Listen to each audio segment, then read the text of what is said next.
Welcome to this meeting of the Board of Education. Our mission is to prepare all of our students to lead lives of joy and purpose as knowledgeable, creative, and compassionate citizens of a global society. The board is an elected, unpaid group of 10 citizens who set policy and make decisions on educational, financial, and personnel matters for the Princeton Public Schools on behalf of all residents. We are always pleased when members of the community attend our meetings. The board and the school district operate under applicable New Jersey law and under regulations of the New Jersey State Board of Education. Each meeting includes an opportunity for those attending to comment on items on the published agenda or other matters of interest to them. The board reserves the right to limit the time allotted to public participation. Law limits discussion of individual personnel and confidential matters. We desire that our meetings provide useful opportunities for communication between the board and the community. Thank you for attending. I'll ask the board secretary to read the notices. Thank you. As required under the Open Public Meeting Act, NJSA 1046 et sequentia, adequate notice was given for calling this meeting. It was authorized by the Board of Education and forwarded to the municipal clerk, Princeton Packet, and the Times on January 10, 2019, and distributed to the schools and others on the standard distribution list. The board reserves the right to enter into executive session during all meetings of the Board of Education. Board Policy 2230, recording devices, requires that we inform those attending this meeting that the proceedings are being recorded on video. This meeting is being video recorded and it may also be live streamed. The representative of the sending district is authorized to vote on such matters that affect sending district students or affect the governance of the Princeton Public Schools, as more specifically designated in NJSA 18838.8.1. In the event that this statute is amended, the law shall take precedence over this bylaw. Sending district votes pertaining to personnel actions refer to high school, central admin, and district-wide staff only. Votes otherwise are considered abstentions. Would you please call the roll?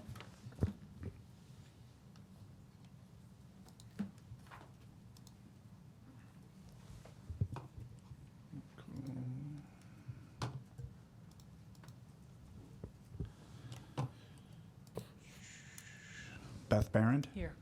Greg Stankiewicz. Here. Betsy Calver-Baglio. Here. Debbie Braunfeld. Here. Dan Dart. Here. Jessica Deutsch. Here. Bill Hare. Here. Brian McDonald. Present. Michelle Tuck Ponder. Present. Peter Katz. Here. We have a quorum. And given the fact that we have a wonderfully full audience of many of our students and our parents, I think I would like to make a motion to the board that we amend the agenda to move the fall athletic recognition to the initial matter. I think that's a great idea. Second? Do I have a second? Yes. Okay. Let's do that. Okay. All right. Go ahead. Can I take Mr. that? All right. Cochran. So welcome, everyone, and to all those watching at home. The mission of athletics in the Princeton Public Schools reflects the mission of the district as a whole. Our commitment is to prepare our student athletes to lead lives of joy and purpose. And the athletic statement for our district begins by highlighting the joy of sport. And so I can think of no better occasion on which to emphasize that particular value. So I'm going to actually read from our athletic mission statement and values about the joy of sport. It says, "There is joy in the act of playing a sport. There is joy in the physical and mental rigor of preparing for competition. And there is joy in being a part of something larger than ourselves and contributing to a team. We want our young people to experience that joy, and we are committed to an athletic program that supports the fun of play, the fulfillment of hard work, and the camaraderie among teammates and coaches. We want to take just a moment now tonight to celebrate that joy, that camaraderie. We have student athletes, they're proud parents, they're proud coaches here tonight, and I'm delighted to ask our Director of Athletics, Brian Dubinsky, to begin our celebration. Brian.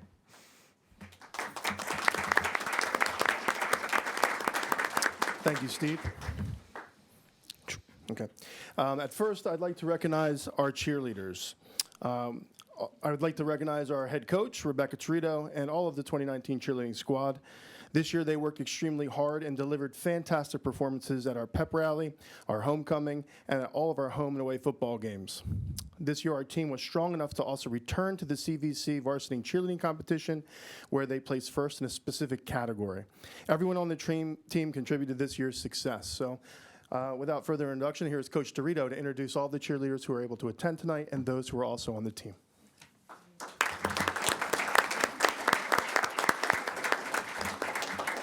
Okay, happy to be here. Thank you. So those representing us tonight are Sophia Alvarez. So if you girls want to come up. Yeah, come on up and you can just, yeah. Anybody? Rihanna Bartels Kwanzaa. Go shake everybody's hand. Yeah. Yeah, you shake our hands. Rachel Bryant. Bella DiNatale.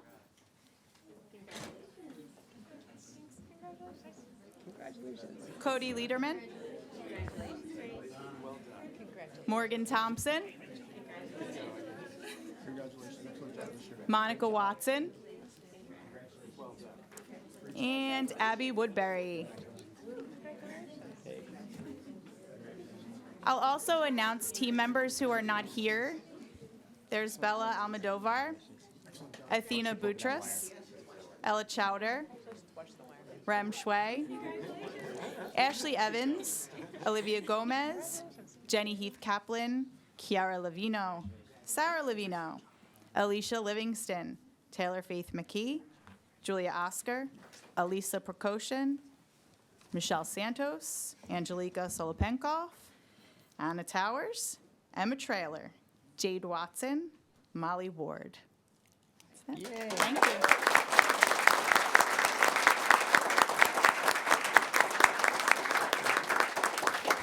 Thank you, Rebecca. And without further ado, I'd like to introduce our head girls cross-country coach, James Smirk. James had the pleasure of working with Charlotte Gilmore this year. She was an individual qualifier for the NJSA Meet of Champions. Charlotte qualified for the meet by obtaining one of the fastest times in the state for 5,000 meters. James, would you like to introduce Charlotte? Tell us a little bit about it. So Charlotte Gilmore reached the Meet of Champions this year, an individual wildcard qualifier. But in addition to that, she was our top runner all season, earned all area honors, as well as leading our team to a state championship qualification out of the sectional meet this year, starting a new tradition. We had 13 years straight, so we're starting on year 1 again. And that can be credited to her hard work as a leader, not just as a fast runner. So Yep. Charlotte Gilmore. Congratulations.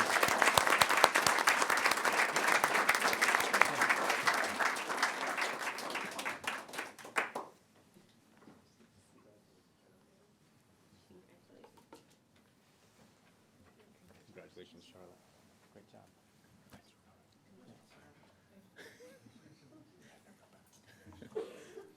Excellent job this year.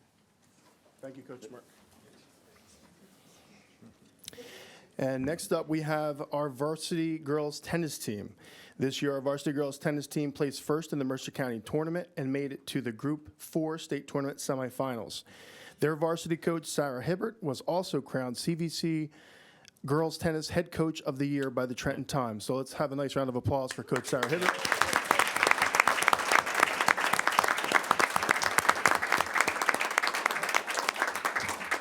Thank you very much for having us. Yeah, it was an exciting season. It was our first time in 4 years we got back to the county championship, so we had a couple of individual flight championships as well. So the 3 that were able to attend, we have the all-around athletes, scholars, doing many other things. Yes. So unfortunately, a couple were not able to We attend understand. tonight. But the 3 that are here with us tonight are Lucia Marchioni, Bella Leppendorf, and Alana Shear. Come on, girls.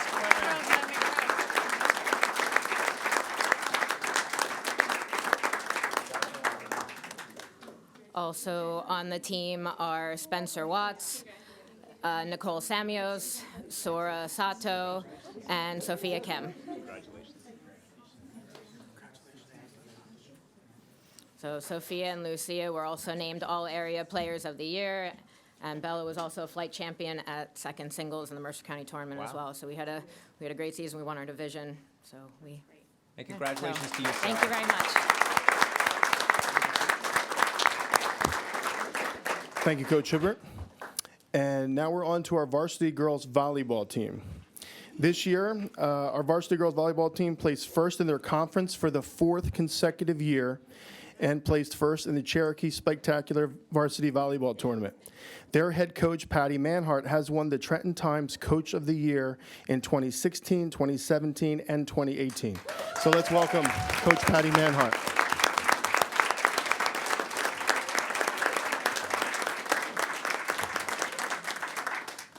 Thank you for having us and recognizing us tonight. The word that I kept hearing in the mission statement was joy, and I know that this team brings me a lot of joy, so I hope I can say the same for my players. And I'd also like my assistant coach, Cecilia Burge, and my volunteer assistant coach, May Castro, to come on down as well as the announcement.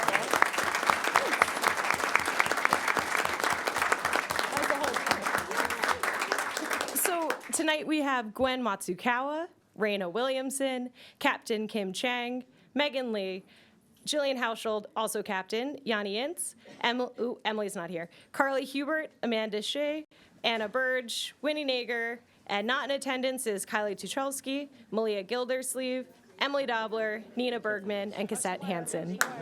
Hey, congratulations again. Careful.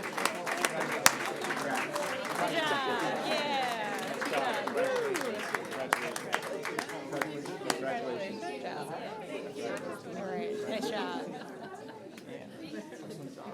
Love those fans, Yanni. Michelle's going to kill somebody with her wire. Oh, I know. Yeah. You're good. I've got it. Thank you, Coach Manhart, and her assistant coaches.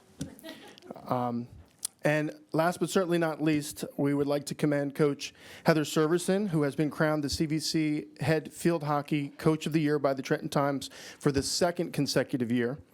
And in addition, Heather has been also selected to coach the CVC Field Hockey All-Star Game for the 2nd consecutive year. So let's give it up for Coach Heather Servison.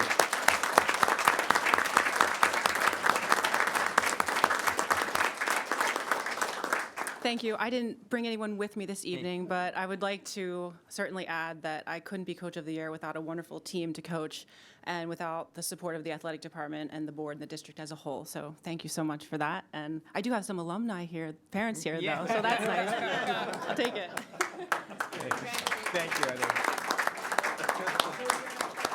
Look out for the wire. Look out for the wire.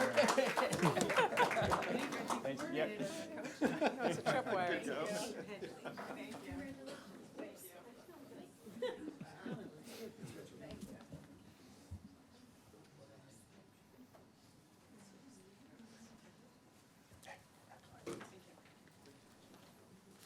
And this concludes our athletic celebration. Thank you, Brian, very much. Congratulations, everyone.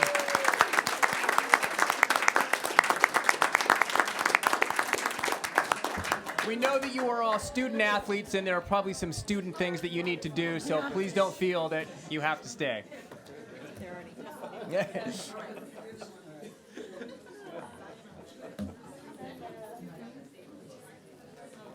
Well, with that, we'll continue.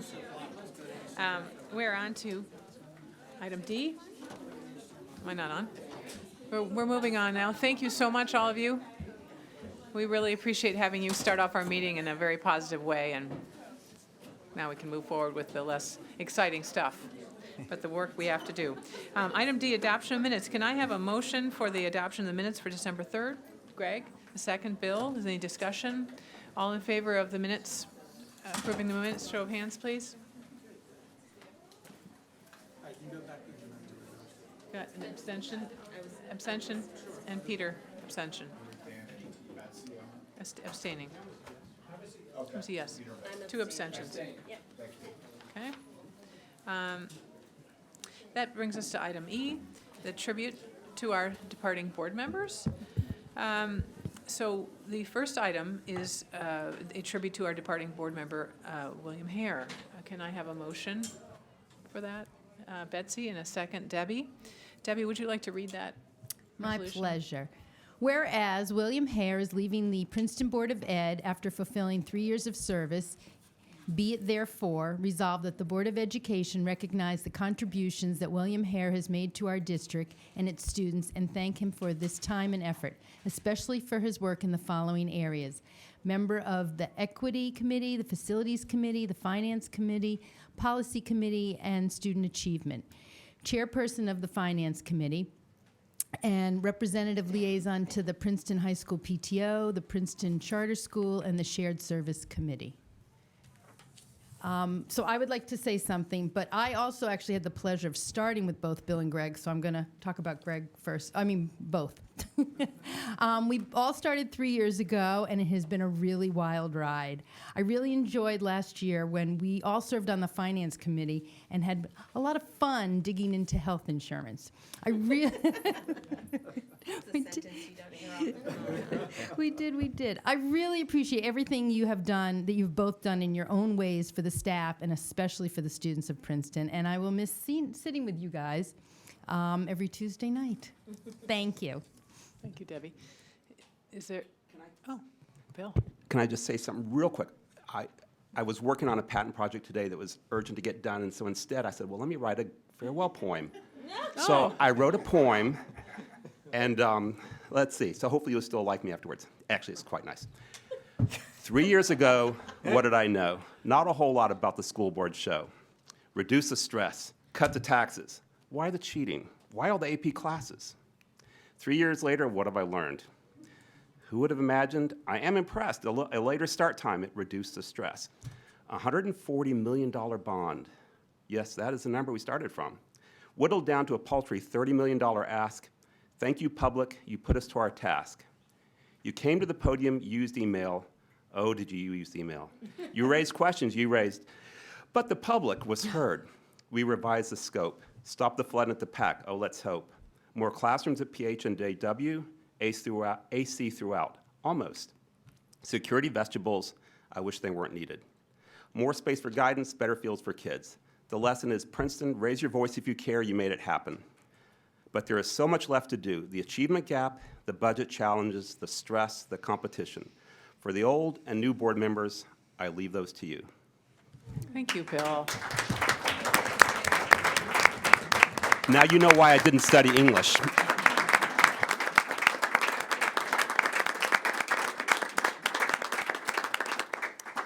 Would anyone else like to say anything about Bill? And his poetry abilities. Well, you have a future in teaching poetry. Well, this is, I figured, the only way I was ever going to get something artistic of mine out there.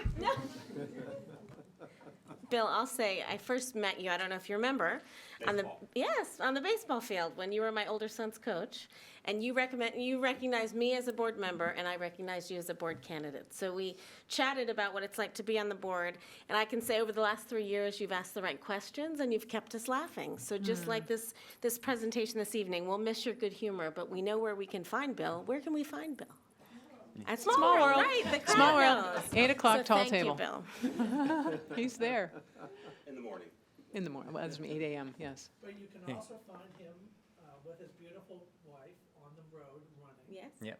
And they were very speedy runners, having accomplished a very hilly and arduous Princeton half marathon at a very fast pace. I have to correct one thing. You don't see us together.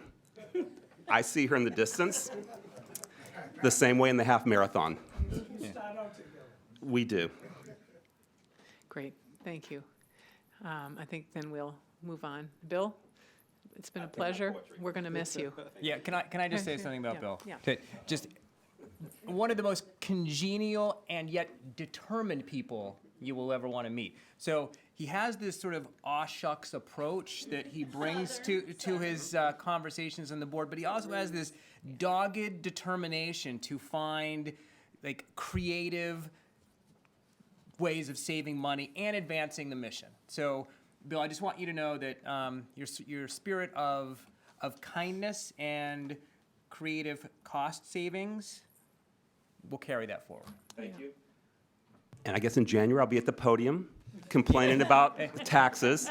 And so, I'll see you all around. But actually, in truth, I did realize before I got on the board that there are a lot of smart people, and they'd taken care of all the easy stuff. Anything yet to be done would be hard. And that's the only thing I was right about. There's a lot of, it's hard to do stuff. A lot of stuff, the easy stuff's been done, so I applaud you all for moving forward with the hard stuff, the achievement gap, the budget, all those things. Good luck. Thank you, Bill. So all in favor of approval of the resolution about Bill Hare, please raise your hand. Thank you. Motion passed. And now we move on to Greg. Brian, would you like to read the motion on Greg? Yeah, where did I find that? Oh. Do we need a motion to? Oh. Yeah. Can I have a motion for us to, Jess, in a second, Betsy, in E2? Yep. Would you like to read that? Thank you. Yes, please read it. Whereas Gregory Stankiewicz is leaving the Princeton Board of Education after fulfilling 3 years of service, be it therefore resolved that the Board of Education recognize the contributions that Gregory Stankiewicz has made to our district and its students and thank him for his time and effort, especially for his work in the following areas. Member of the Facilities Committee, Finance Committee, Policy Committee, Ad hoc Alternative Revenue Committee. Chairperson of the Facilities Committee and the Policy Committee, where he was a co-chair. And representative and liaison to the Princeton High School PTO, the New Jersey School Boards Association, the Mercer County NJSBA, Princeton Planning Board, and Garden State Coalition of Schools. Thank you. And I'd just like to lead off the discussion by saying that it's been a real privilege and an honor to serve in leadership with you, Greg, this past year. And we've had quite a ride, as we all have. And one could not wish for a more kind, thoughtful, supportive, and intelligent partner. So with your passion for public schools and education policy, you've kept us focused on the big picture issues like state funding that can truly move the dial for Princeton Public Schools. And you've reminded us over and over again that we are not alone. Other districts face similar challenges, and we need to advocate for our schools not only locally, but at the state level. You are a tireless advocate. You reconnected PPS with the Garden State Coalition of Schools, of over 100 schools that advocate in Trenton for full state funding and smarter school regulation. And locally, you've helped us build stronger relationships with the council, the planning board, local institutions, and perhaps most importantly, within our own PPS family by introducing us to the Rutgers Labor Management Collaborative, which supports teachers, administrators, staff, and boards to problem solve together. Greg, you also played a key role this year in supporting our district through leadership transition. As facilities chair, you helped to successfully launch the complex referendum projects while simultaneously welcoming a new facilities director and a district business administrator. It was a tricky balancing act this year, and you really helped us.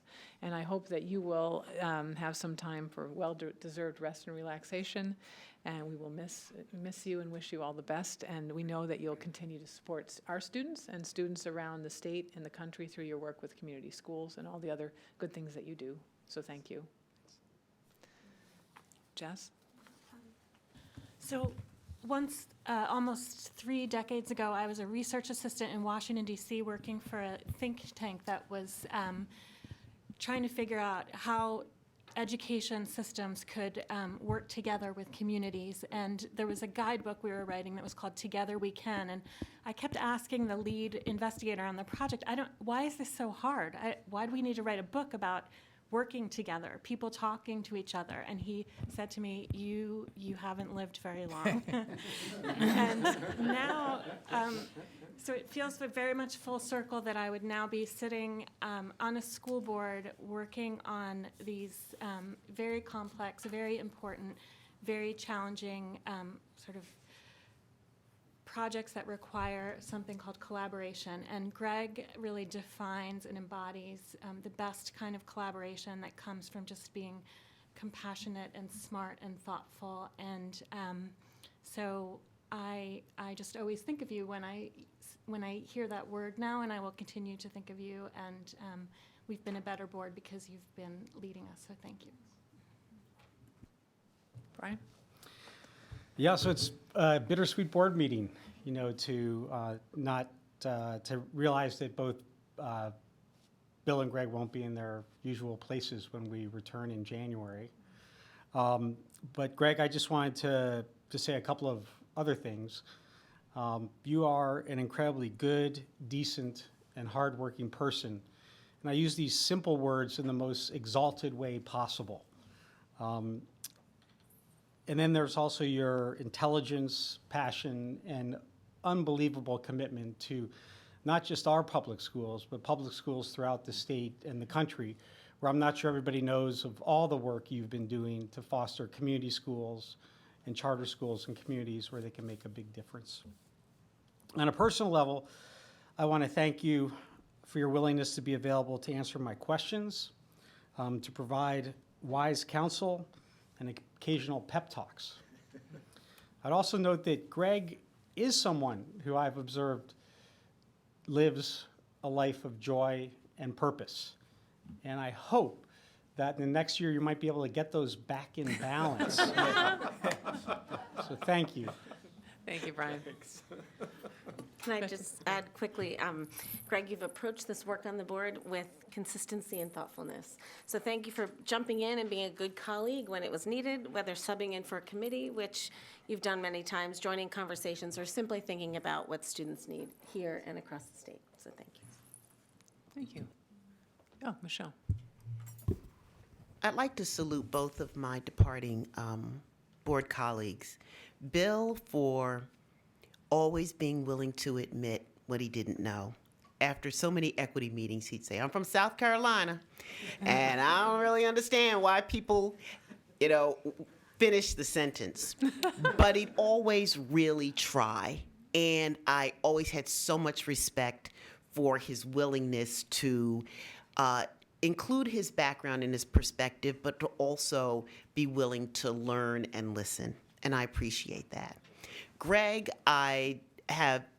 working with you has made me a better board member. Greg's had the privilege of, I know it's hard to believe, but sometimes I would really lose my temper and go ballistic. And Greg would always just sit there and pour me another cup of coffee in his wonderful kitchen and talk me down. And just always be there to listen, to offer advice, to offer a different perspective. And I totally appreciate working with both of you gentlemen. I wish you nothing but the best. It's been an honor and privilege to serve with you both. Thank you. All right, Steve, do you want to say something?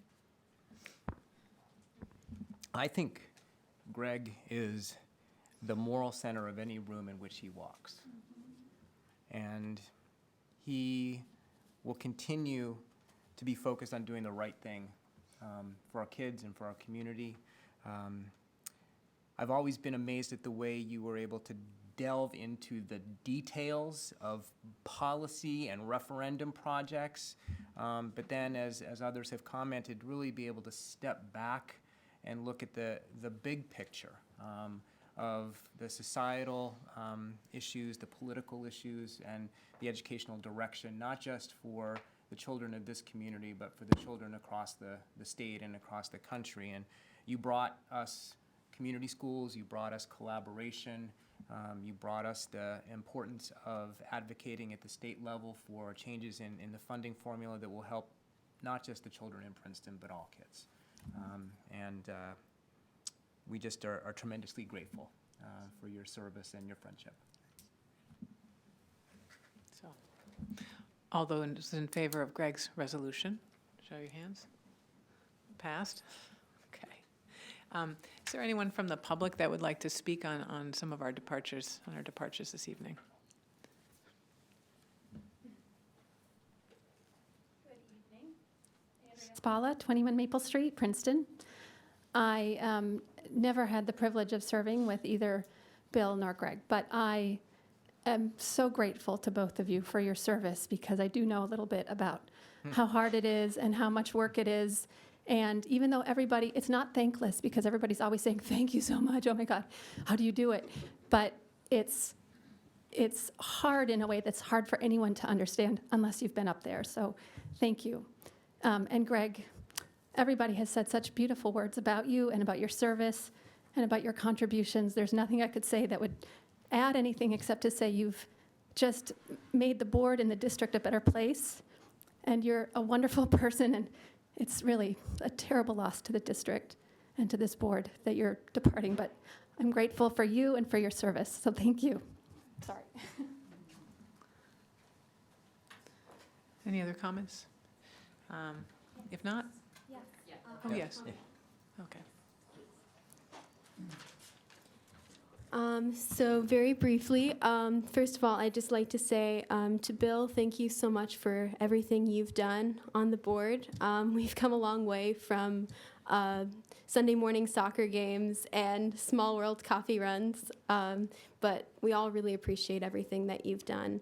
And I just wanted to shockingly say a few words about my dad and all that he has done in this roller coaster of 3 years, although I don't know if I can say anything that tops what's already been said. But I just want to say, as many of you here know, being on the board involves a lot of hard work, and I've seen my dad miss a lot of physical therapy sessions and family events because there's so much to do on the board. And yet I know that if you asked him, he would say that he hasn't regretted a minute, because at the end of the day, I think what is so wonderful about you and all that you've done is that you believe so deeply in the power and the importance of public education and ensuring that every student has access to it and has access to what they need to grow to their full potential.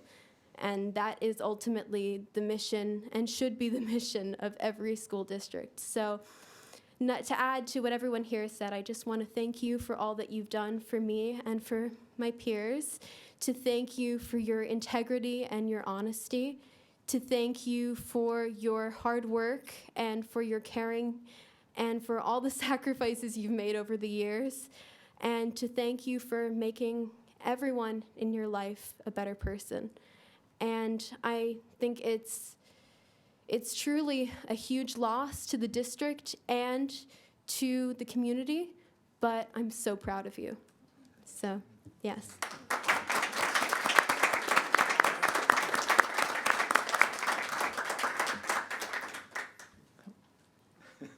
Your whole family Keep here. this really brief because I don't think I can really say anything more than that. Beautiful, beautiful words that your colleague said. But I just wanted to say that in the 3 years Greg's been on the board, he's missed one board meeting. And that was because he was out of town for work. And he puts in, as I think you all know, incredible amounts of time and effort for this unpaid but incredibly important job. I met Greg when he was 18. I'm his wife. 17, and I was 18, something like that. And so I've known him for a long time, and I have to say he really is as amazing, decent, honest, kind, wonderful, caring, and smart as all of you think he is. In all those years, I've never seen anything but that. So I know it's a huge loss for the district, but I am so thrilled to have more time with him. So, love you, sweetheart. Thank you.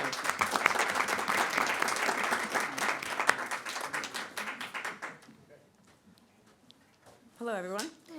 My name is Daphne Kendall. I live on Dodge Lane. I'm here tonight to thank Bill and Greg for their service on the board. Princeton is very fortunate to have such exceptionally talented people serve on our board. Like Betsy, I met Bill Hare through Little League. Having served on the board with Bill for 2 years, I observed, although Bill is known for being quite talkative, he was generally a very quiet, analytical, and thoughtful board member.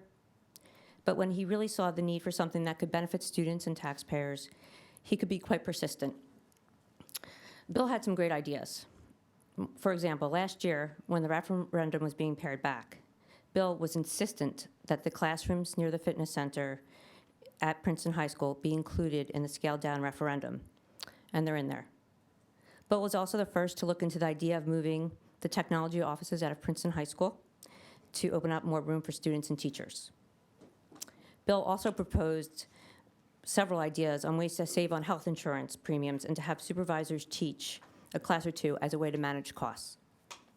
I'm glad, after serving with Bill for 2 years, to call him a friend. The school district, our students, and our community are better for Bill's thoughtful and level-headed service over the past 3 years. Thank you, Bill. Thank you, Daphne. Hi, I'm Ravi Bala, 247 Valley Road, not too far from here. First of all, I'm very grateful to Bill and Greg for their service. So thank you so much for the last 3 years as member of this board. Greg, on one hand, I feel sad because I'm in attendance today at a time, the only time when you are leaving. I wish I'd seen you more in action in the board in person. So I'm going to miss that. But on the other hand, listening to all of you as members of the board, what you said about Greg, it brings me so much happiness. I'm sure it does to his family and others. But to me, it brings happiness because whatever you said about Greg, he's that person, whether it's in this room or outside this room. And so I think it's really an attestment to who he is in the eyes of the public. So I'm sure, like somebody said, he's going to be contributing a lot more outside of this room than being inside the room. So thank you for all that you did, Greg.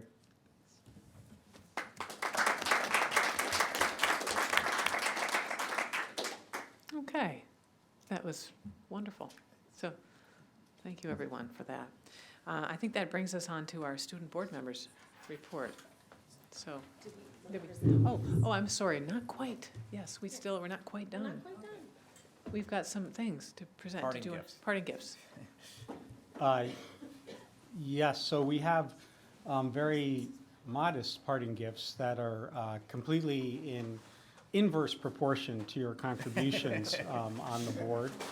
But we decided to shop local, and you will both see gift cards to nourish your mind and your bodies. Our wonderful friends in the community, Labyrinth Books and The Conti's Pizzeria. Yeah. And I don't know what's in the bags. The bags are, I think, from the district. That is right. The bags are from the district, and those gift cards, as Brian said, are from us. Okay. Thank you. Oh, would you like to say something? Okay. Sure. As anyone knows me, I'm at a loss of words. I'm never at a loss of words. So I just wanted to thank everybody. I thank all of you out there. Thank all my colleagues here around the board table. I was thinking what I could say tonight, and I think the one thing I can contribute is that having had the honor of being on the inside, I just want to thank each and every one of the people around this table tonight, and it's not just the board members, but the people working for the district. As our superintendent always says, there's no nobler cause than working for children and our future. And all of you give up so much time and so much effort. And I want the public to realize how grateful I am and how grateful we all should be for everything you all are doing. So, you'll have our support. And Bill, I hope I can speak in your behalf as well, just to say thank you, but also just keep up the good work. You guys have done so much great work around here.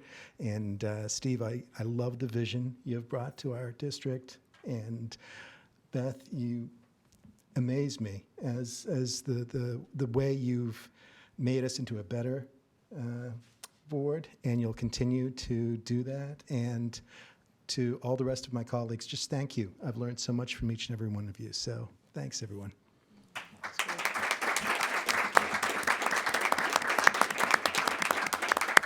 Okay. Glad we don't leave that often. It's kind of a emotional tumult. All right.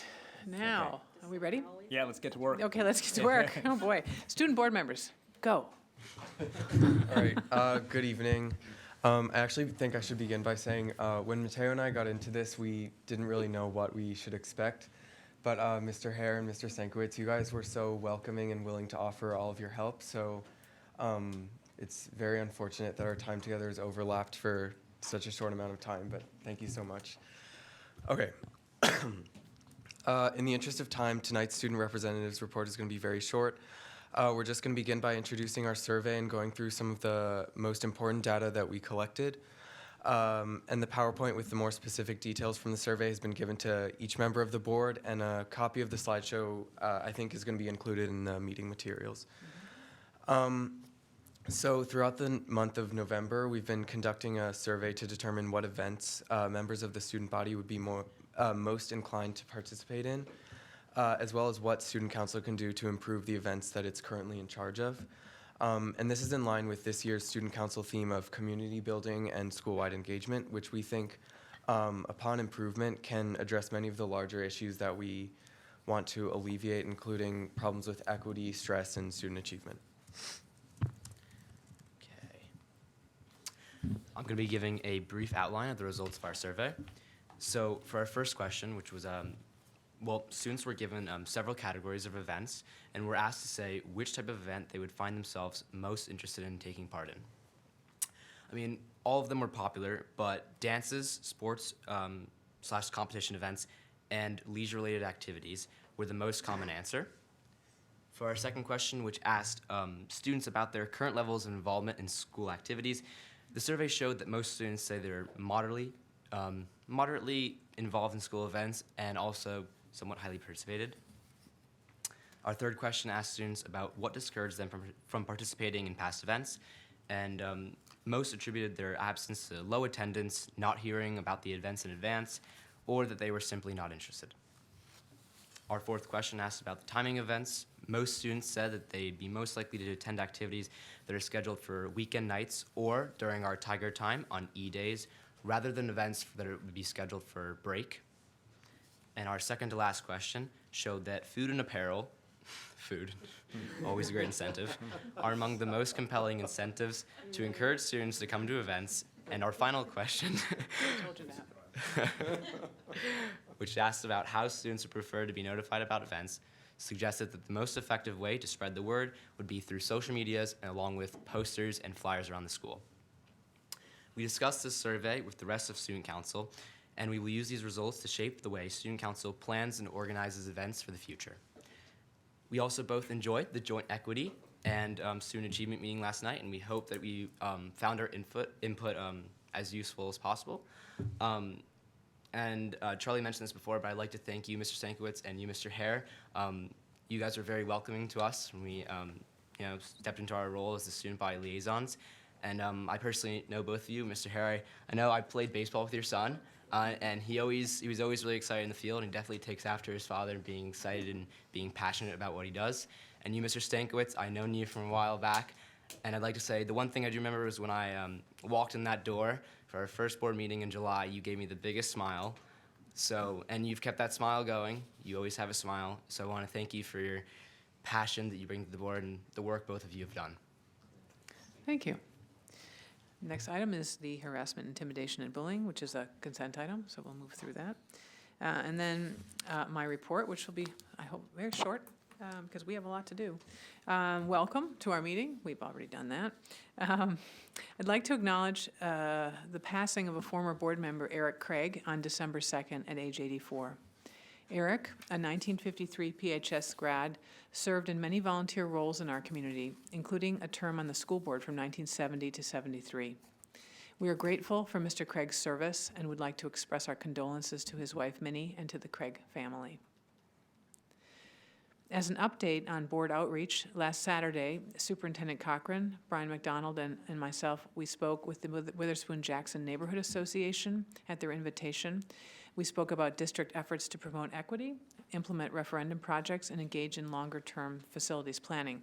We appreciated the opportunity to engage with this organization and with local residents, and we welcome other invitations for dialogue with other community organizations. Just reach out to us and we will come.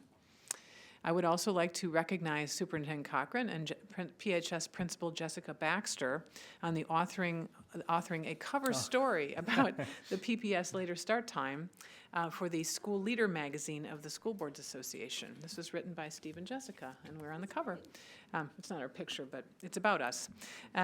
Numerous districts around the state have been reaching out, and I know are looking to us as an example of something that many districts are now seeing as proven by data, something very important for student wellness. And so I just wanted to give you kudos. Thank you. On your Thank you. publication. Jessica appreciates that too. And I think we're going to do a little statement about gratitude. You have that up? Just very briefly, since we've already taken important time, that is very. We've started the thank yous by thanking Bill and Greg, and there's the reason why we're doing this gratitude practice. for those of you who haven't heard it in the previous meetings, is really, I'll give you the words of Alice Walker this time, who says, "Thank you is the best prayer anyone could say. Thank you expresses extreme gratitude, humanity, and understanding." And we know that there's a lot of science and research behind the idea that gratitude makes us better, makes us healthier, makes us more effective in the work that we're trying to do. And so tonight, I'll just say a really brief thank you for the idea of student voices. Student voices are the reason why we do the work that we do, and so thank you to our student board reps for bringing them to us, and we look forward to delving into the voices that are reflected in those surveys in more detail. And around the world, we have voices of young people like Greta and Autumn speaking up on behalf of climate and water, and look forward to the voices of our students that we'll listen to through the Challenge Success survey data coming soon, and look forward to holding those voices at the center of the work that we do around equity and well-being. Thank you, Jess. And I'll just say again where we are in our board year. It is the end of 2019.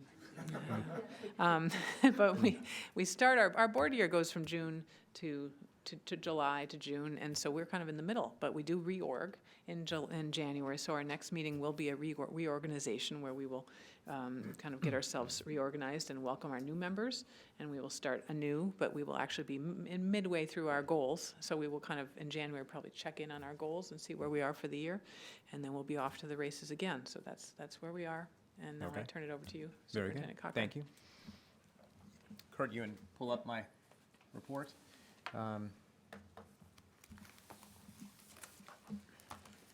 So I actually had 3 items to discuss, and we did the first one. We celebrated our students, our coaches, and the joy of sport.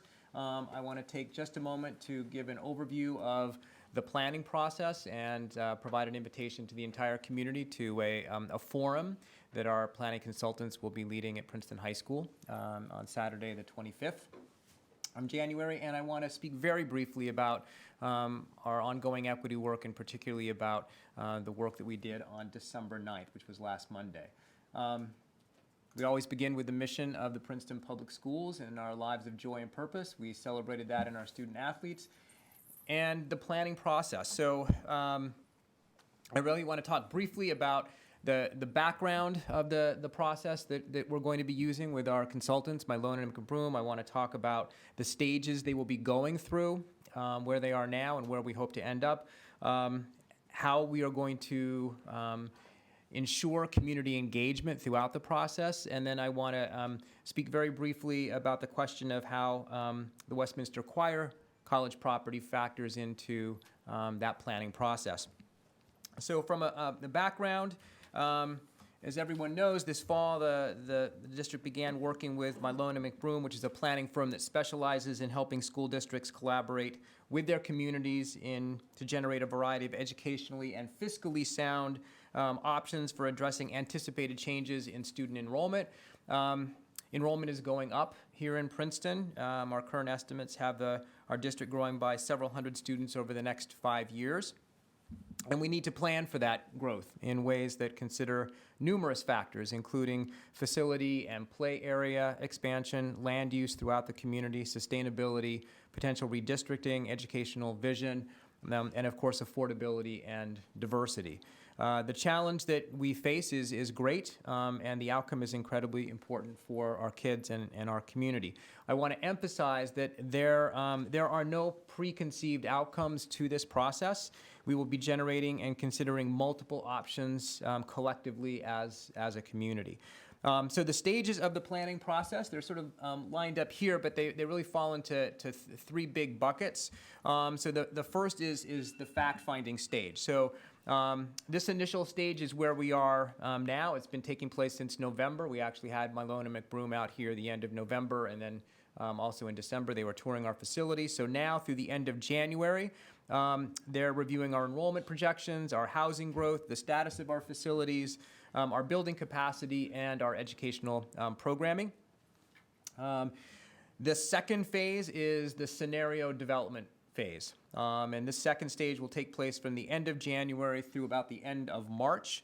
And M&M, as we refer to them, will engage the board, the community, and district professionals to generate a vision for our schools, to prioritize our needs, to review preliminary alternatives for achieving our goals. And then the final stage, really from April through the beginning of June, so just over a month, the planners will be narrowing down the scenarios and providing us with a range of recommendations that will be both educationally and economically sound and viable. So that's the stages of the process, and then there's this community engagement that we are excited to have throughout the process. So it will be ongoing, and that input is critical to the planning process, and there are 3 elements to that input. So one element is the use of a technical advisory committee. This is a kind of steering committee which will help the consultants navigate the practical and political complexities of the planning process. Comprised of district professionals and community experts. The Technical Advisory Committee will review data, provide feedback on scenarios before they might be ready for prime time, and help to monitor the planning schedule and progress. The first meeting of the Technical Advisory Committee will be on Friday, January 10th, so fairly shortly after we come back from break. The members of the committee, they include a number of administrators, myself, our assistant superintendent for curriculum, our business administrator, our director of facilities. We'll have an elementary administrator, principal, a high school principal, representative of the middle school. We'll have several board members will be on the sort of steering committee or technical advisory committee, representatives of our teachers association. We'll have 2 members of the Strategic Advisory Committee for Future Growth and Planning. It's a group that's been meeting about this topic for a number of months. A representative from the Princeton Housing Authority, someone from Town Council, Sustainable Princeton, the president of our PTO Council, and then someone from Princeton University will be on it, someone who's associated with the housing department there, and then a number of people from the town, the municipal planner, the municipal engineer, and the head of the recreation department, all of whom will sort of help to guide the process and inform the process. So that's the first element. The second element of community engagement will involve a group of community liaisons. So this is a group of how many? 25 that we don't know. 30. There could be 30. Just representative of the variety of stakeholders throughout our community. And that will help to ensure that all voices are heard, including student voices, back to the comment that Jess made. And we'll ensure that all voices are heard and that people are informed and engaged, and we are in the process of developing that list. And then the third element of community engagement will consist of kind of what you see up here, the interactive workshops, informational meetings, emails, surveys, focus groups. And the first of these interactive workshops, the first public forum, as I said earlier, will be held on Saturday, January 25th from 9 until 10:30 at the Princeton High School cafeteria. And during that workshop, the consultants will share with us their findings and impressions so far based on the data and the analysis that they have done. And then they'll engage those who attend in a variety of activities to help us establish community goals and priorities. So we really do encourage everyone to attend this first session and then to look for announcements about subsequent community workshops. One question we've certainly had to contemplate as we engage in planning for the future of our schools and of our town has been how to consider any of the property currently occupied by the Westminster Choir College. And I just want to take a moment to speak to that question directly. The Choir College has been a great neighbor and partner to our schools for decades. We often share facilities, and for years, students from the Choir College taught music at our middle school. If the Choir College were to remain in Princeton, we would be delighted to continue that partnership. At the same time, we recognize that Rider University has announced its plan to relocate the Choir College to Rider's campus in Lawrenceville. As stewards for the Princeton Public Schools, we have a responsibility to be prepared for that possibility and for the implications of having potentially 23 acres of land become available immediately next door to our middle school and high school. Consequently, we have been doing our homework. Since July, we've had several fact-finding conversations with Rider University in which our advisors, including our land attorney, have talked with counsel for Rider University to gain a better sense of the legal issues relating to the property, as well as the proposed move of the choir college to Lawrenceville. We have also engaged in fact-finding regarding the status of the designated wetlands on the property and the physical status of the buildings. We have learned that Rider currently intends to keep a portion of the property and buildings to maintain a presence in Princeton for certain activities related to Westminster, including the Westminster Conservatory of Music, which educates more than 2,000 children and adults. Finally, we engaged in discussions with Rider regarding the timing of our respective processes. Rider explained its plan to have the choir college actively functioning on the Lawrenceville campus by September of 2020. We explained that we have engaged in a planning firm to verify our space needs, assess the capacity of our existing facilities, and facilitate a community-wide planning process that will result in the board considering multiple scenarios by June of 2020. What those scenarios will be, when the board will decide, and the timeline for implementation of any single scenario is yet to be determined. As we move into community conversations about the future of our schools and of our town, the Westminster property or some portion of it will likely be discussed. We know those conversations will happen thoughtfully, respectfully, and with a collective hope that under all scenarios, the choir college will continue to thrive. Any questions or comments from the board on that topic? Yes. Just one. If at any time all or any portion of the land became available, am I right that if it seemed to make sense for the district, that would be something that would need to go through a referendum? Absolutely. Okay, yes. so the public would need to approve? Of course. Yeah. Have there been any conversations about, I'm sorry. Have there been any conversations about their willingness to subdivide the property? I mean, in terms of 23 acres versus 5 acres or 1 acre, or? Not material conversations. I think when they did indicate that they were willing to, they wanted to hold on to portions of the property and the buildings for the conservatory, they were looking at 4.5 acres in one corner of the property, but beyond that, not to my knowledge. Okay, so that would be, if they're starting out with 23, and you take out 4.5, then there's 18.5 that. At this point, as I said, everything was just fact-finding, and really mostly about the legal status. Okay, thank you. Okay. All right. No, I have one more. That's it in terms of the planning process. The last thing I do want to share, I just really want to conclude my comments by refocusing us on the reason we're doing the planning and the reason that we all come together. It's the most important work we do together, and it's the work of inclusion and equity. And it's summed up, I think, beautifully in this quote by Cornelius Minor. Inclusivity in the context of teaching and learning does not simply mean you are allowed to be present here. To be included means we have changed ourselves and our practices to make here a place where you can thrive. All of us in the Princeton Public Schools are engaged in changing ourselves and our practices to ensure that every student can thrive. That is the meaning of equity, and that is the work we undertook as a full staff last Monday afternoon, December 9th. Of course, change has to happen in both the head and the heart. In their 2018 TED Talk on racial literacy, recent Princeton High School graduates Priya Volchi and Winona Guo focus on bridging what they term the mind-heart gap, that gap between what we understand intellectually and what we feel in our hearts.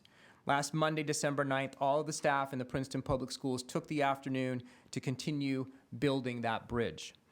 The equity work in which our district engaged went beyond an intellectual understanding of implicit bias or an objective analysis of the data showing disparities in achievement by race or economic status. Instead, we listened with our hearts to the stories of our students. Through panel presentations, videos, surveys, and focus groups, we heard building by building the unique struggles and triumphs of our kids. We heard what we are doing well to support them and make them feel cared for, and we heard the steps we might take to create a climate and a curriculum in which all voices are valued. It is in caring fiercely for every one of our kids that we collectively gain the will to change ourselves and our practices to become the schools in which all children will truly thrive. I was moved by the compassion I felt among our staff last Monday, and I was moved by the candor and excitement our students showed when given the opportunity to be a part of the process by which we transform our schools together. I hope everyone has a wonderful holiday and that we come back renewed and ready to pick up where we left off.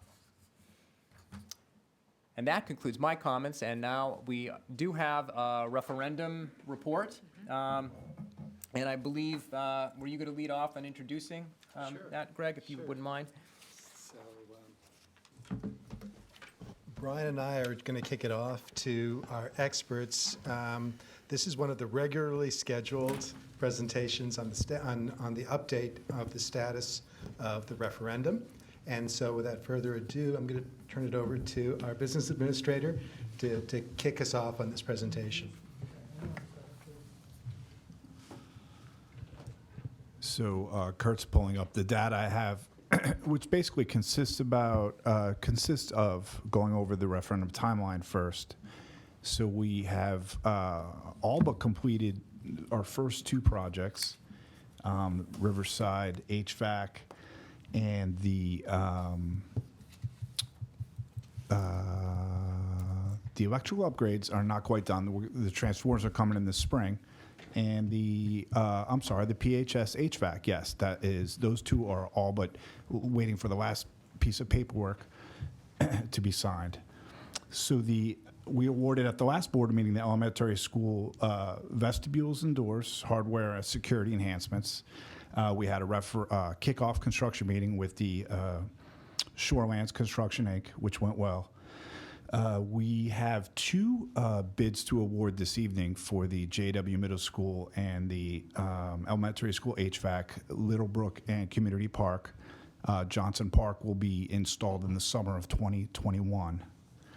The big bid we are finalizing and is at the hands of the DCA as we speak, or will be very shortly. Will be very shortly for DCA review is the Department of Community Affairs, New Jersey Department of Community Affairs, who has the the oversight of reviewing this large-scale project as the Princeton High School upgrades, and that is our largest project.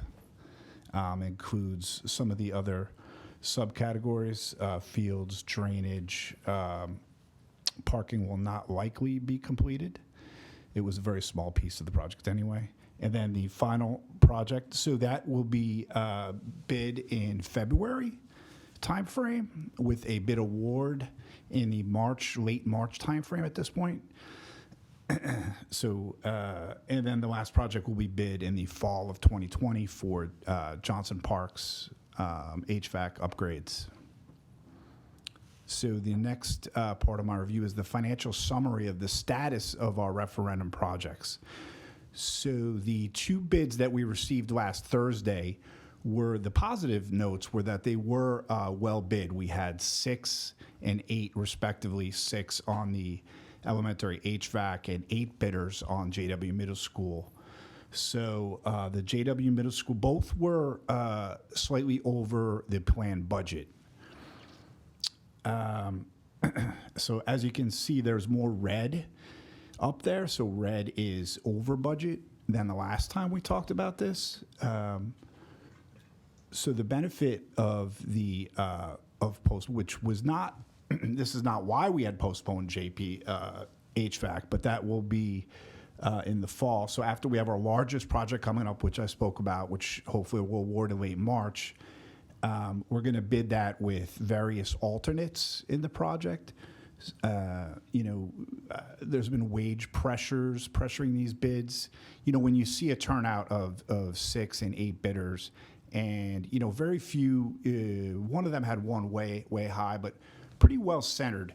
So it wouldn't be advisable to rebid those projects. We would only lose time and likely gain no financial advantage whatsoever. And the JW Middle School project will be adding some classroom space, which is, very, very important with the forecasted rising enrollment at the school next year.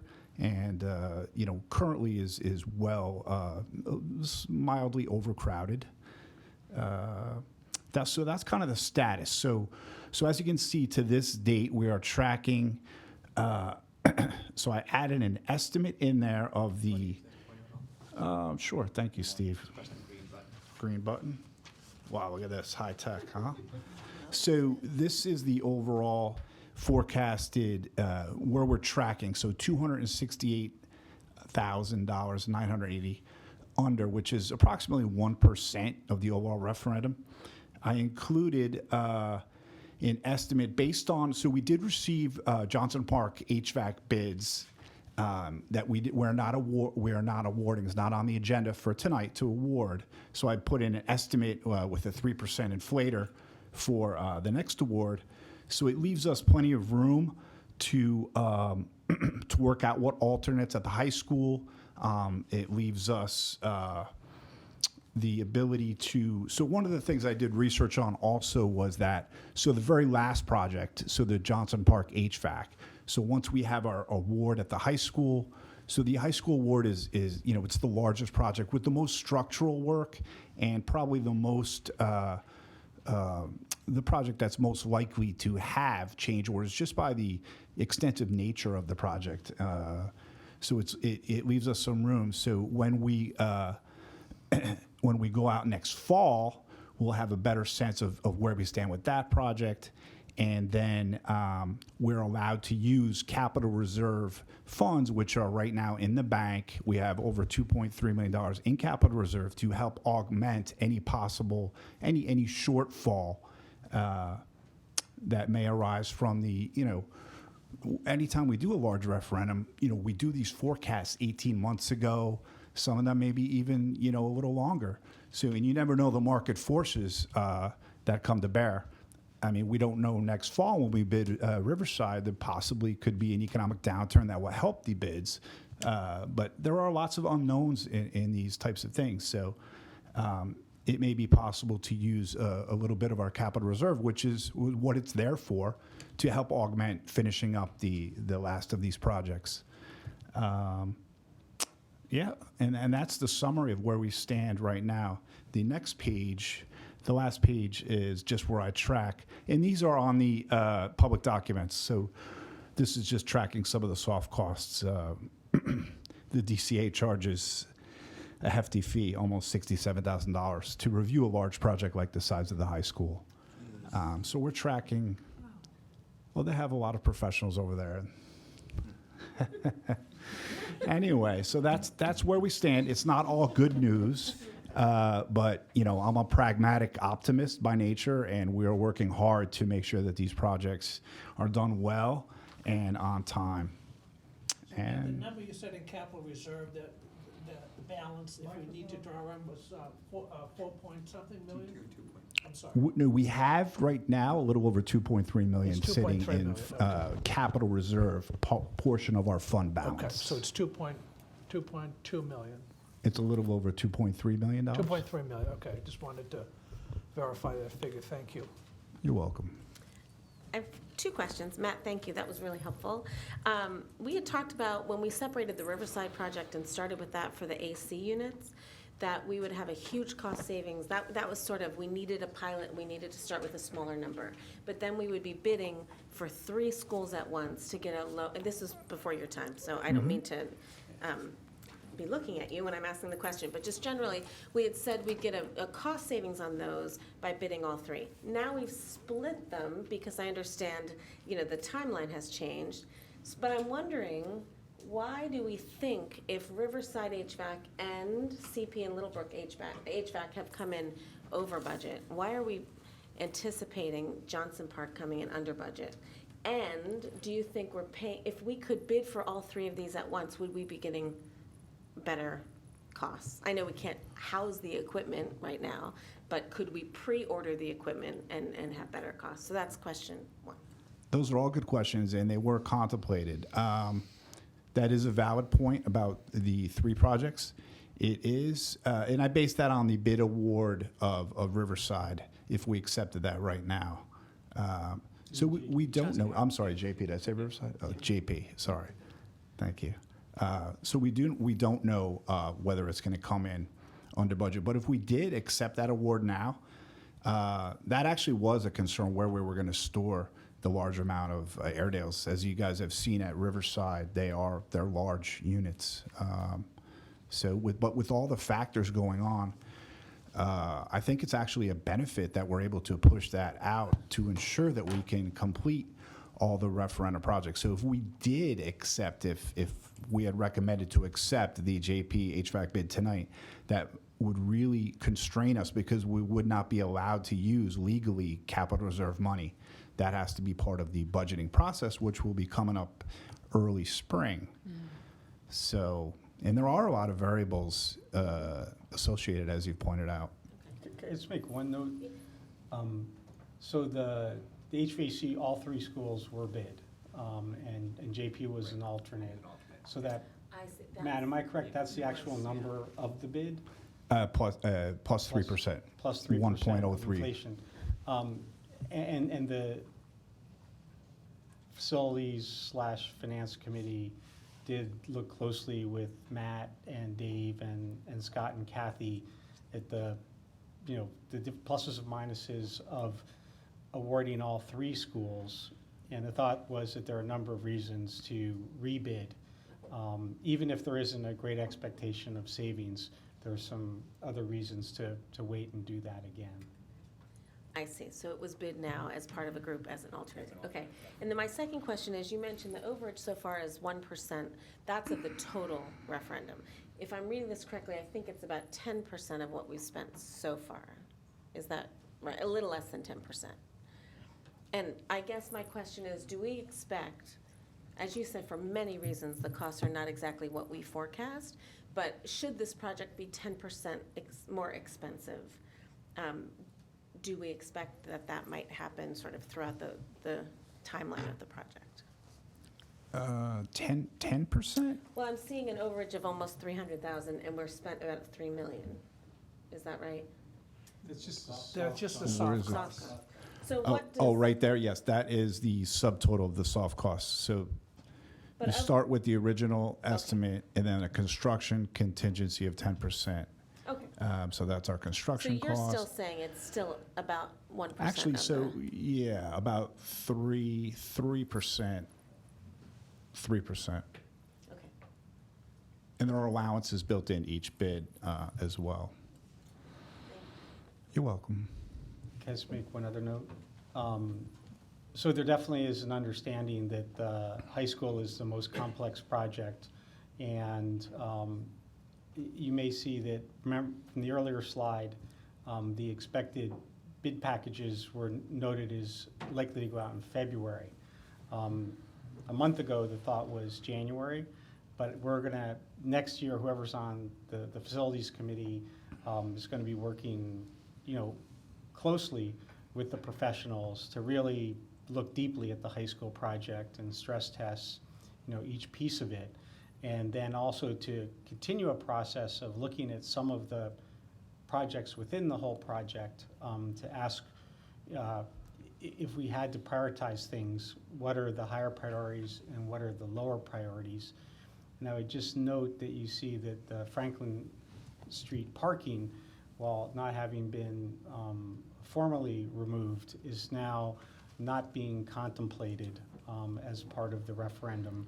And Bond Council has let us know that we do have some flexibility to add a few things, to remove a few things, as long as we complete substantially all of what we described. That's my understanding. Is that correct, Matt? I would just modify that as we really can't add things that weren't, but we definitely can subtract some. The other thing I just wanted to point out is I think it's really, really helpful that our business administrator starts each of the segments on the referendum with this data, and the data changes month to month. And so we're monitoring it. Thanks to your hard work, we're able to monitor it month to month, and I think that also allows the future facility committee and future board to maintain sort of flexibility in the face of, as everyone knows, a lot of factors that are ongoing. Thank you. If there's no other questions, we're going to have Scott Downey, the school's architect from Spiesel, come up, and he's going to give an update of some of the other status of some of the other projects. Thanks, Scott.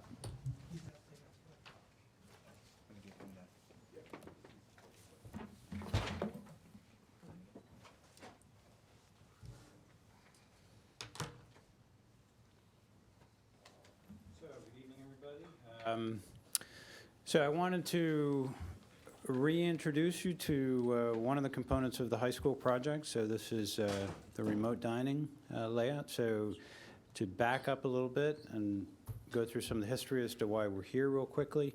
There was a design that was done.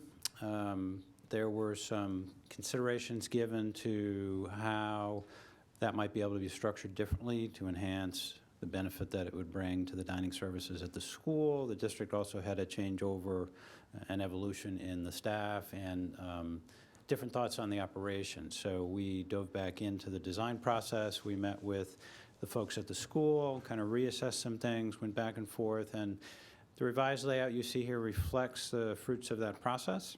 So this is now oriented towards at what I would say is a slightly different mix in terms of what the facility might serve, also how it would be structured, how it would be operated.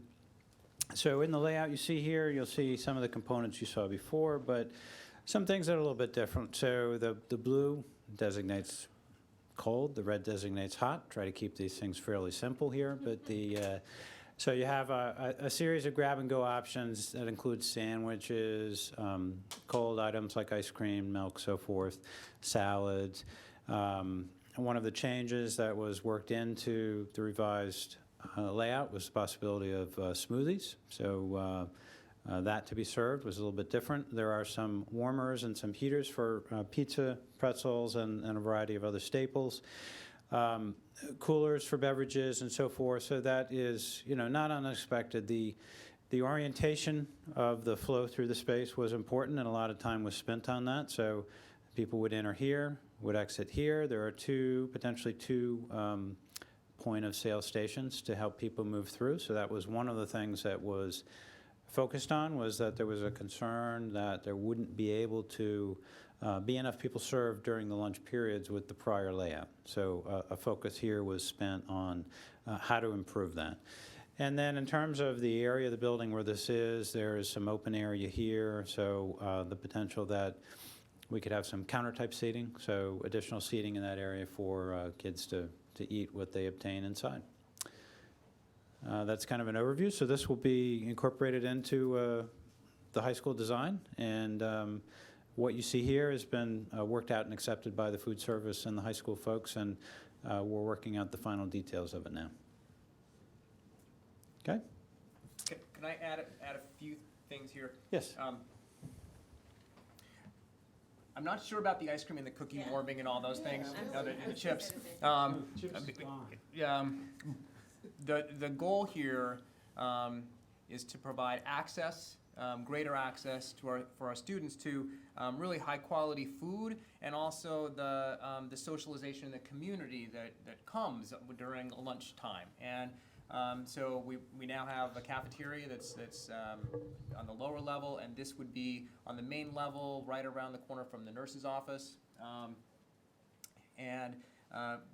It's accessible to kids. The reason that we looked at smoothies is because a smoothie, a dairy fruit smoothie, actually qualifies as a breakfast, a full breakfast. And so, students who may be on free or reduced lunch can get that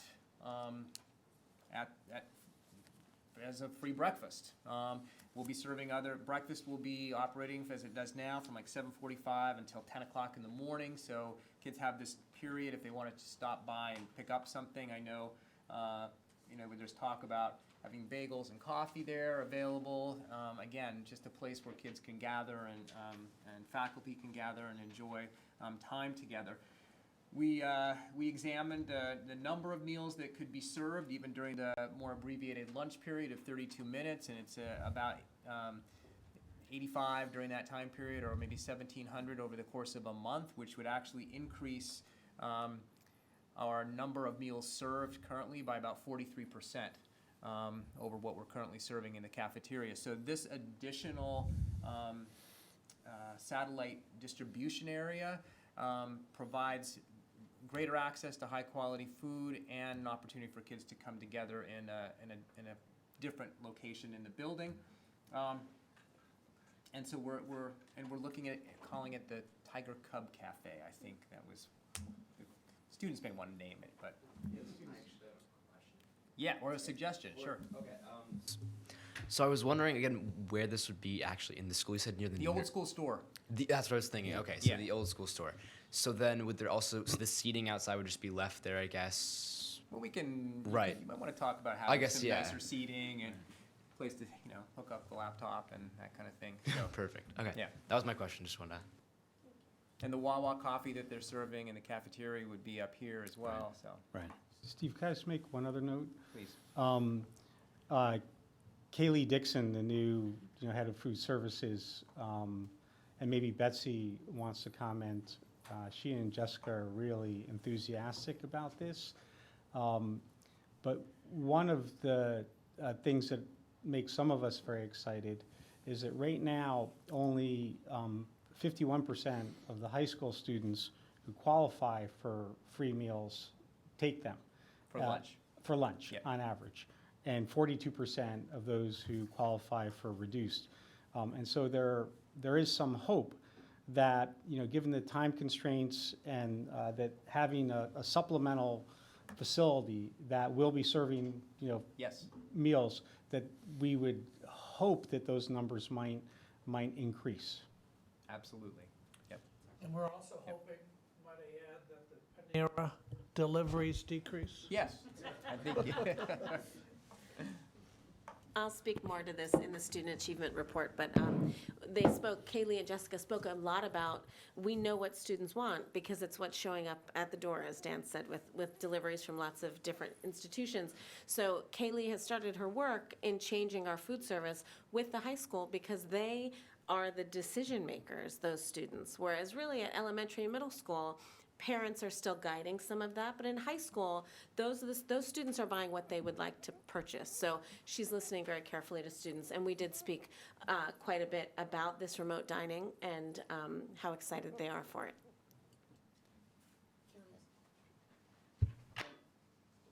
I don't really want to take us too far off topic, but I guess my question is, if we have half the students, or a little less than half the students who are eligible for free and reduced lunch not taking them, at least through our dining service, and then we have people who can afford to have deliveries made, do we know whether they're not taking them because they don't like the food, or is there some other reason? Well, we spoke with them about surveying students, right? I think she's Yep. starting to do that because that is exactly what we want to find out. We also spoke about how greater communication to our families, the more we spend on our food does not actually give more money to the food service company. It actually brings more back into our district to use for the food that our students purchase. So it would benefit all students if more students could purchase lunch or receive the lunch that they're able to get. Yeah. So we do need to get data on Yeah, that. we can. I mean, I know that there's no distinction as the kids go through the lines. It's really about from the meals served. It's around half and half. The students on free and reduced lunch and students who are not.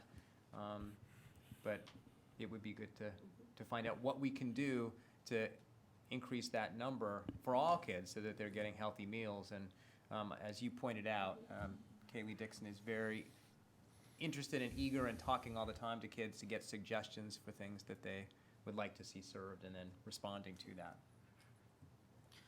Without getting into too much detail about this, I know in the Equity Committee meeting 2 months ago, we spoke about the possibility of sort of community fruit bowls and kind of easy ways that there could be access to food for someone who was food insecure or without there being a stigma about taking the food. And so I'm just hoping that in the design of this that that kind of thinking about how to have available options to be accessible to everybody without stigma. Yep. That would be a part of the picture that we're Yeah, creating. the administration throughout the schools, we're all talking about how to make that happen. And is this all self-serve, or is? There'd be a cashier here. And the other possibility is, as was pointed out, as more people are buying and more money is going into food service, that just allows us to offer higher quality food and even maybe expand our serving time. So this could potentially be a station that's open after school, because it's not lost on our food service providers that half the students are there in the evening, and so there's an opportunity to do that as well. I'd just like to emphasize, I mean, there's more science about the sort of the gut-brain connection and nutrition, not only with physical health, but mental health. And so we really should make an extra effort in all our visuals, as well as, when it's done, and make sure that, we're providing all the choices, healthy choices that we possibly can. One quick question on the layout here. So behind the 2 cash registers, there's a large area that doesn't look like it's used. Could that be storage area, or is that what you're planning, or is that what we're planning? There would probably be some movable things, carts, equipment, things like that. We're not showing everything on the plan, but just the kind of the more built-in features. Okay. And would there be storage nearby? I thought I recalled there was another room nearby where we'd be holding stuff. Am I remembering something? So other project? there's an existing room which sits right here right now. We discussed that. We looked at the storage, and it was determined that the counter that the equipment sits on around the back, so around this area here, will all have storage underneath and some storage above, which when that was looked at, was felt that would be enough, and eliminating that room gives us a better service flow through the space so we can handle more people.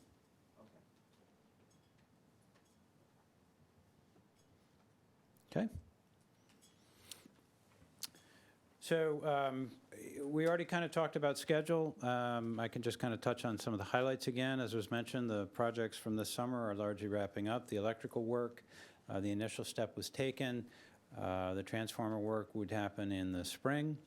At JP, we're still looking at a way to satisfy PSE&G's requirements related to the transformer access, and we're in the process of working through that now. And the gym AC upgrades at the high school were completed successfully, and that project went well. They're in the process of trying to finalize the control connections now and make sure that everything is buttoned up. In terms of the security and vestibules and doors, those were just awarded. That process is underway. We've had the kickoff meeting. We're getting the process moving. So doors and hardware, those types of upgrades will be able to take place in some cases after hours. We'll have a detailed schedule that will be worked out with the contractor that will go building by building and room by room. And the vestibule work, which will impact the entries, will be done in the summer.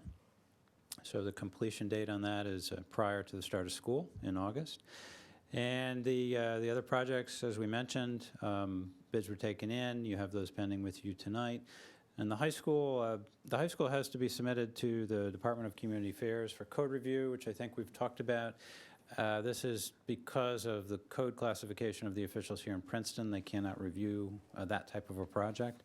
So we're in the final stages of trying to get that to DCA. Our goal is to get the initial comments from DCA prior to making a decision to put it on the street for bid. We are hoping that will occur in February to keep us on target.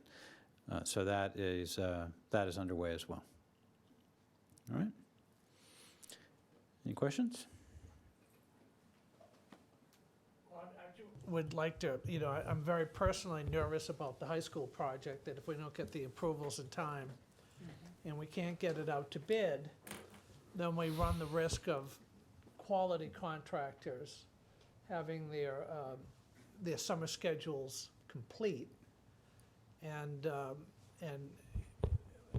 running a situation where we ran into, actually with Riverside, we didn't have enough bidders, we didn't have enough of an attractive price, and then we have to make a decision, do we postpone it for a year? So I think that time is of the essence, and I know there's some things we don't control with the NJDCA review, but certainly that is one thing that does worry me because it's our largest project in terms of dollar amount.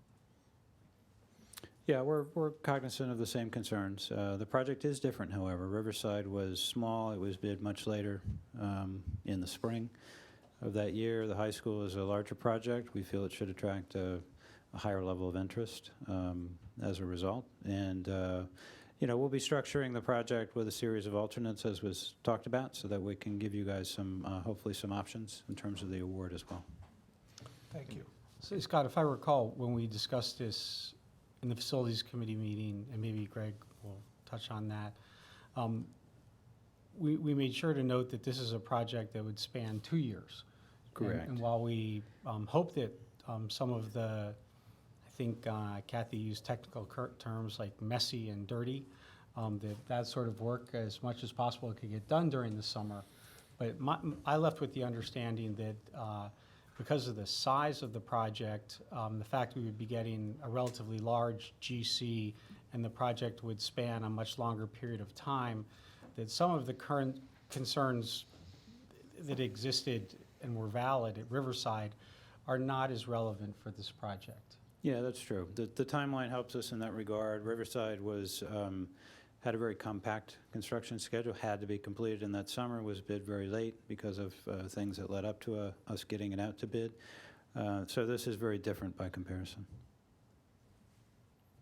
We remain hopeful. We do.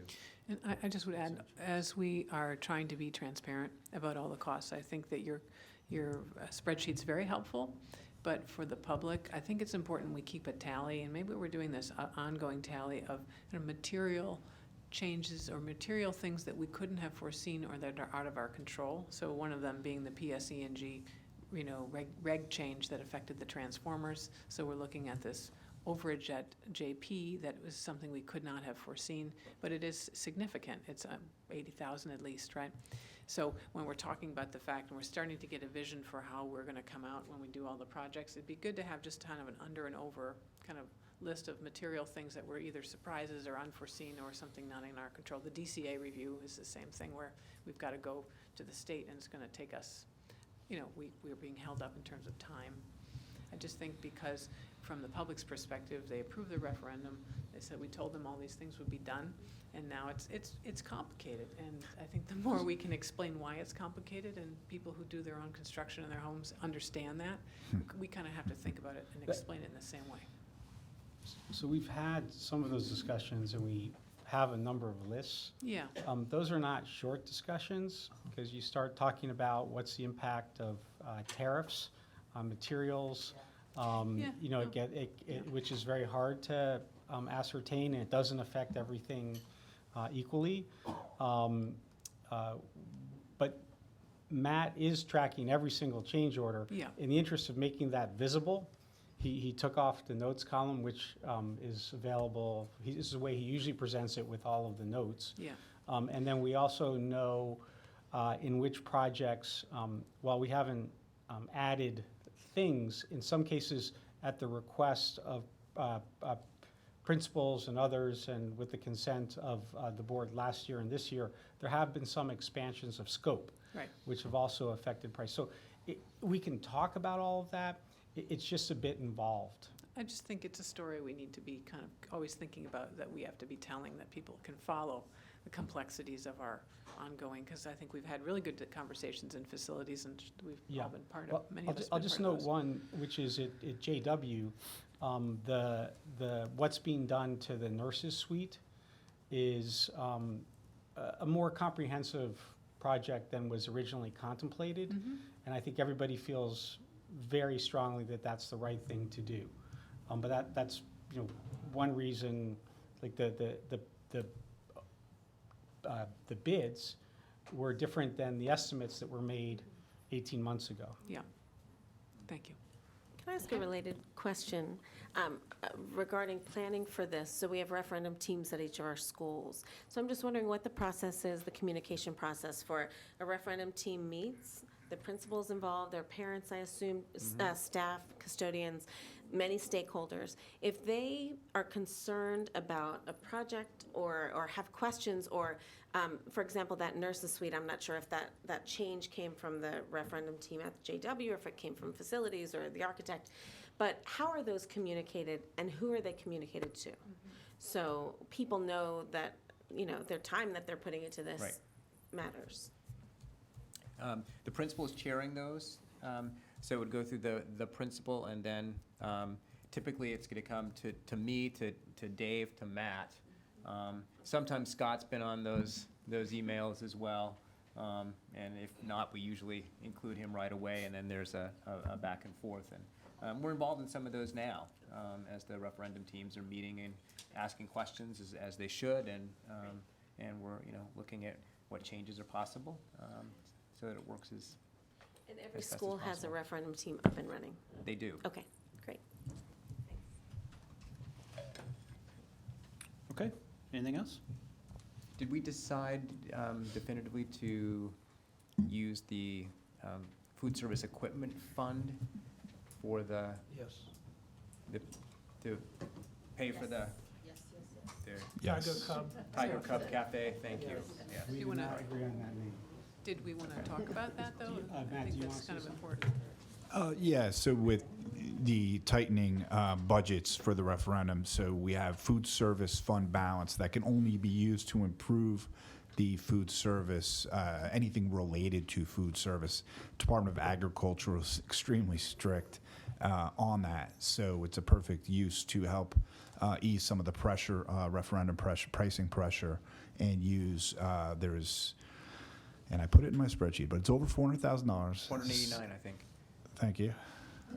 It is well over $400,000. So, taking approximately 100,000 of that is a great use of those funds that will just sit there. In fact, if you have too much cash sitting in there, then you get hit over the head because you didn't spend it on food service related items. So But it's built it's a into win-win. It's built into your It numbers. is It's already factored built in in. right It's now. built into the numbers Okay, that so Matt you showed. backed out Correct. the 93,000 for that? Okay. Yes. So that's one of those little pluses or minuses. That's a material number that I think we should tell the story. Because he's showing his spreadsheet. And again, on food service, just so the public understands, food service is revenue neutral to the district budget. It is something that pays for itself. It's just kind of, it's in the budget, but it's a self-funding thing. And if there's, to the extent there's profits generated, they go into this reserve, which can only be used for food service. And so we're talking about that special pool of money, which otherwise would be inaccessible. We can't use it for books, we can't use it for staff. It can only be used for food, so. Exactly. Okay. Okay. Thank you, Scott. Thank you. Thank you, Scott. Great. I think we're on to committee reports. Okay. All right. Are we going to vote on the referendum, or is that somehow a I think it comes consent item? later. Okay. Oh, the awards. are Come the later. same Come. thing as it should be.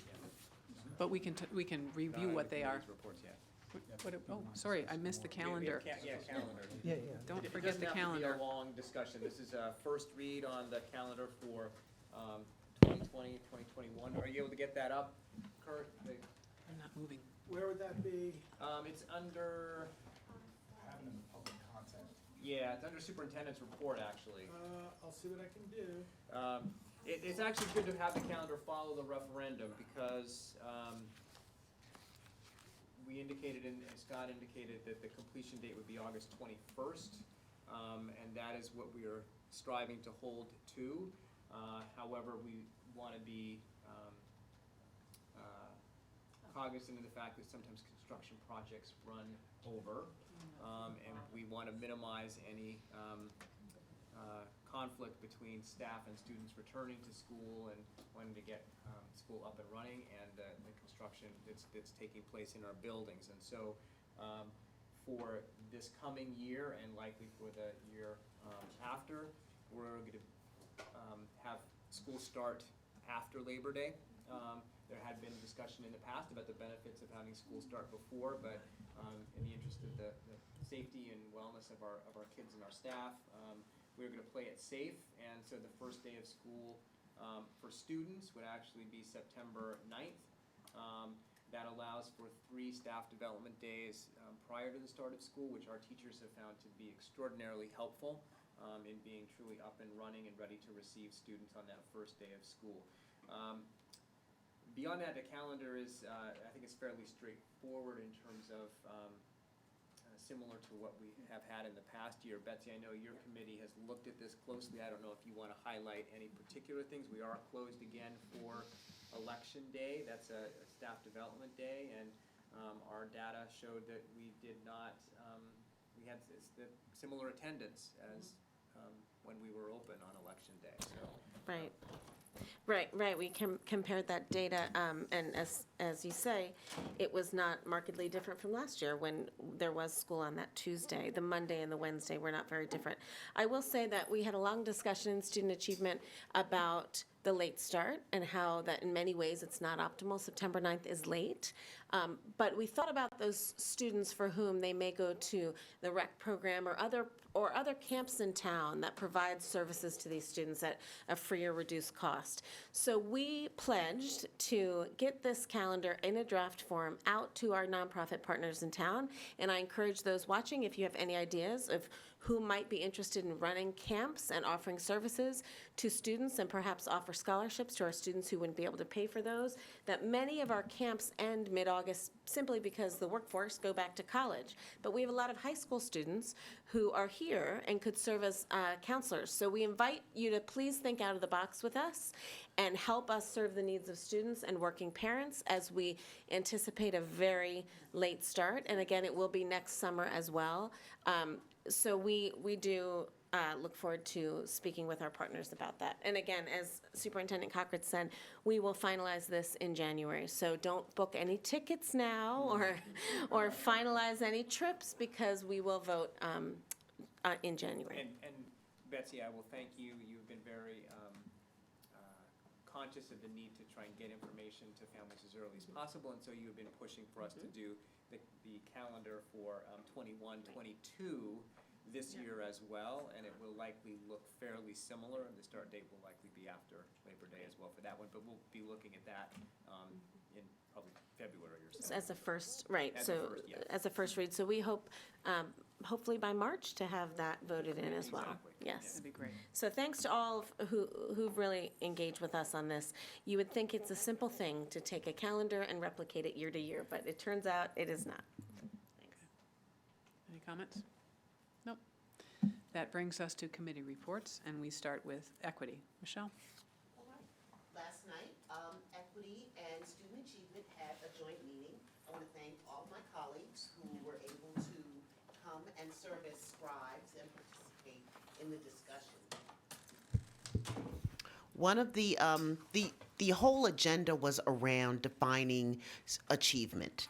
And we specifically kept it very vague and gave a very vague prompt to this very large group of people to talk about what they saw as student achievement. And it did run the gamut over a wide variety of areas where people perceived, from behavior to social environment to academic achievement, and it was a great conversation. So now the next job is for student achievement and equity to figure out, one, to collect all this data and to organize it, and then try to get some ideas on next steps. We know we're planning another joint meeting in March. Yes. We said March. And we will start working on how we take this information and make it into, or at least start to look at it in terms of what we can do as a district to move equity forward. But it was so important and so energizing to have so many different diverse voices in the room and having people meet and who had never met before and talk who'd never talked before. So thanks to Annie Kosek and to Steve for being there as well. And stay tuned. So I would just comment, I mean, I thought it was a great meeting, and the room was packed, and it was nice to see that. And yet, not all of us, it's such an important conversation for our entire district. And I'm wondering if we could not do that exact same meeting, but have that discussion at each of the 6 schools. And there were comments that certainly at my table and other tables about, the teachers who want to play an important role in that, and other parents who couldn't make it, and each school has unique challenges and opportunities. And so as we're entering budgeting season, it'd be great to be informed about that and on a per school basis. So I would love to have, a joint committee meeting at each of the 6 schools. That's my only thought. And it would be really interesting and actually very helpful to bring parents and teacher and staff and administrators and community members, perhaps parent alumni or student alumni of those schools together to have those conversations. I typed up the takeaways and suggestions today, and someone else had suggested that as well, to bring that. And also, I just want to add that people encouraged us, take one piece of this and run with it. That, so many ideas came out of this, but we have to start somewhere, and let's concretely start. So yes, I echo Michelle's thanks to everyone who came out, including our colleagues, and we look forward to more discussions. And I agree with you as well, and I think that what we have to make sure we don't do is think that because we had one meeting, we've got all the answers. Because we really don't. And you're right, there were a lot of people who should have been there, who couldn't be there because we had late notice for a whole variety of reasons. So this is indeed an ongoing conversation, but that's a great observation. Thank you. Can I also say I was there and I thought it was wonderful, and to get all those people talking. The questions I would have is more context, and I guess I had kind of thought we were talking about dashboards because we have a board goal of trying to develop dashboards, and I thought that in equity and STAC we were kind of saying, well, how do we, what are the metrics we're looking at, which I think this conversation was part of. So I guess to tie it back and make sure we're keeping this work being done in context of our goals, and if they need to change, they can do that, right? And then the other thing is, it really reminded me of almost like a strategic planning process. Again, we have a district strategic plan.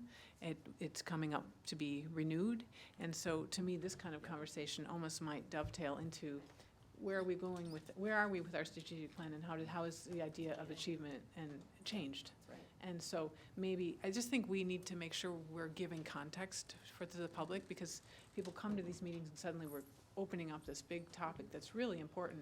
But where does it live, and how are we looking at it, and how are we coming to it, and how does it fit with our strategic plan and our goals? So that would be, hopefully we can frame that a little more clearly so we know where we are and where we're going. Identifying measures for a dashboard are on our next step list. Michelle and I, and we spoke with some others as well, who we really had to sort of get our hands around what achievement is before we can decide how to measure achievement. Sure. And not leave out measures that are not maybe apparent. We know some of the measures, we report on some of the measures, but there are others, and you have to think about, learning about that from different perspectives. So that's definitely, stay tuned for 2020. There's a lot of really good energy there. Yes. I just want to make sure we're taking that energy, and that people don't feel that we've got it all out there and then we're not using it to really make change. So I have one last question from that meeting last night. I guess I'm still stuck with that graph a few weeks back that shows the achievement gap. Yeah. I feel like no matter what we say, no matter what we do, all the athletes come up and that's great, but until those graphs, you can't tell one from the other, I don't think you've solved it. Am I wrong? I don't know that you're wrong, but I think that that's one metric. And I think that when we focus on that one metric and we say that's the one, then all the other achievement that our students, that we see in our students, and they don't get recognized or measured or acknowledged, makes it seem like those test scores are the only thing we're looking at. And as we saw last night, there are hundreds of different characteristics that people recognize as being achievement. And so it's broadening our view. We know that there's a common sense or a common view in the public that it really is all about the test scores. And I think that if Princeton can lead like we led on later school times and like we lead on a lot of other different issues, if we can start to lead that conversation around broadening the definition of achievement and recognizing it, I think that we may be starting something special that can mean the world or a lot of different things in terms of how we serve all of our students. And just to follow up on that, at my table last night, just as an acknowledgement of that, there was a really robust discussion about all the different ways of trying to measure different types of achievement. And I love that, it didn't come from me, but it came from other participants. They talked about some of the goals we were talking about, especially Every Child Known, and how that's so important. And so, I think discussion like that is great to allow everyone to come together and just really tackle these large issues. And so I thought it was really, really useful. And one of the other things I want to mention is that there's currently litigation in California to remove the ACT and SAT as tests that have some impact on whether or not students get admitted to college or not, because those tests are inherently biased. So for us to look at tests that have an inherent bias and then decide that's the standard for achievement, we need to start looking at other stuff. So Is that the college level that's doing that, or it's litigation, and yes, it's for the California university system. so the universities want to get rid of it? Well, there's litigation that's seeking that they don't use it because of the inherent bias of the I'm test. saying it's not a good indicator of success, that grades are better. Currently, they can't use the WISC or the IQ test in California either as a measurement. Okay, great discussion. Love talking about this. Could talk about it all night, and it'd be great if we could. Facilities, do we have any more to report, or go ahead? Yeah, just very, very briefly. So what facilities talked about was the discussion we had.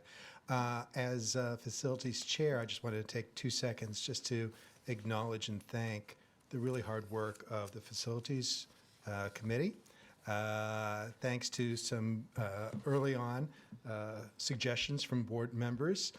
They said that meeting once a month is not enough for such a large project that's so important to the community.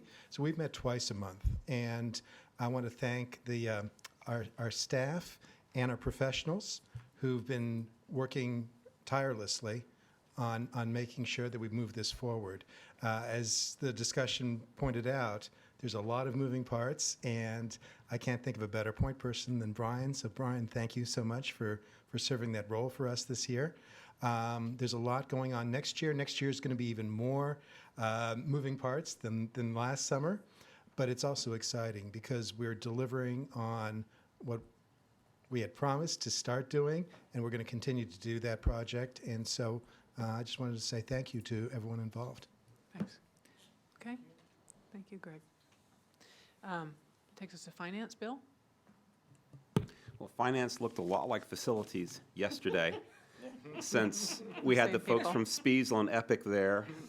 So we really, went through our financial reports as we always do. We looked at the bid analysis. We had a bid analysis and recommendations for the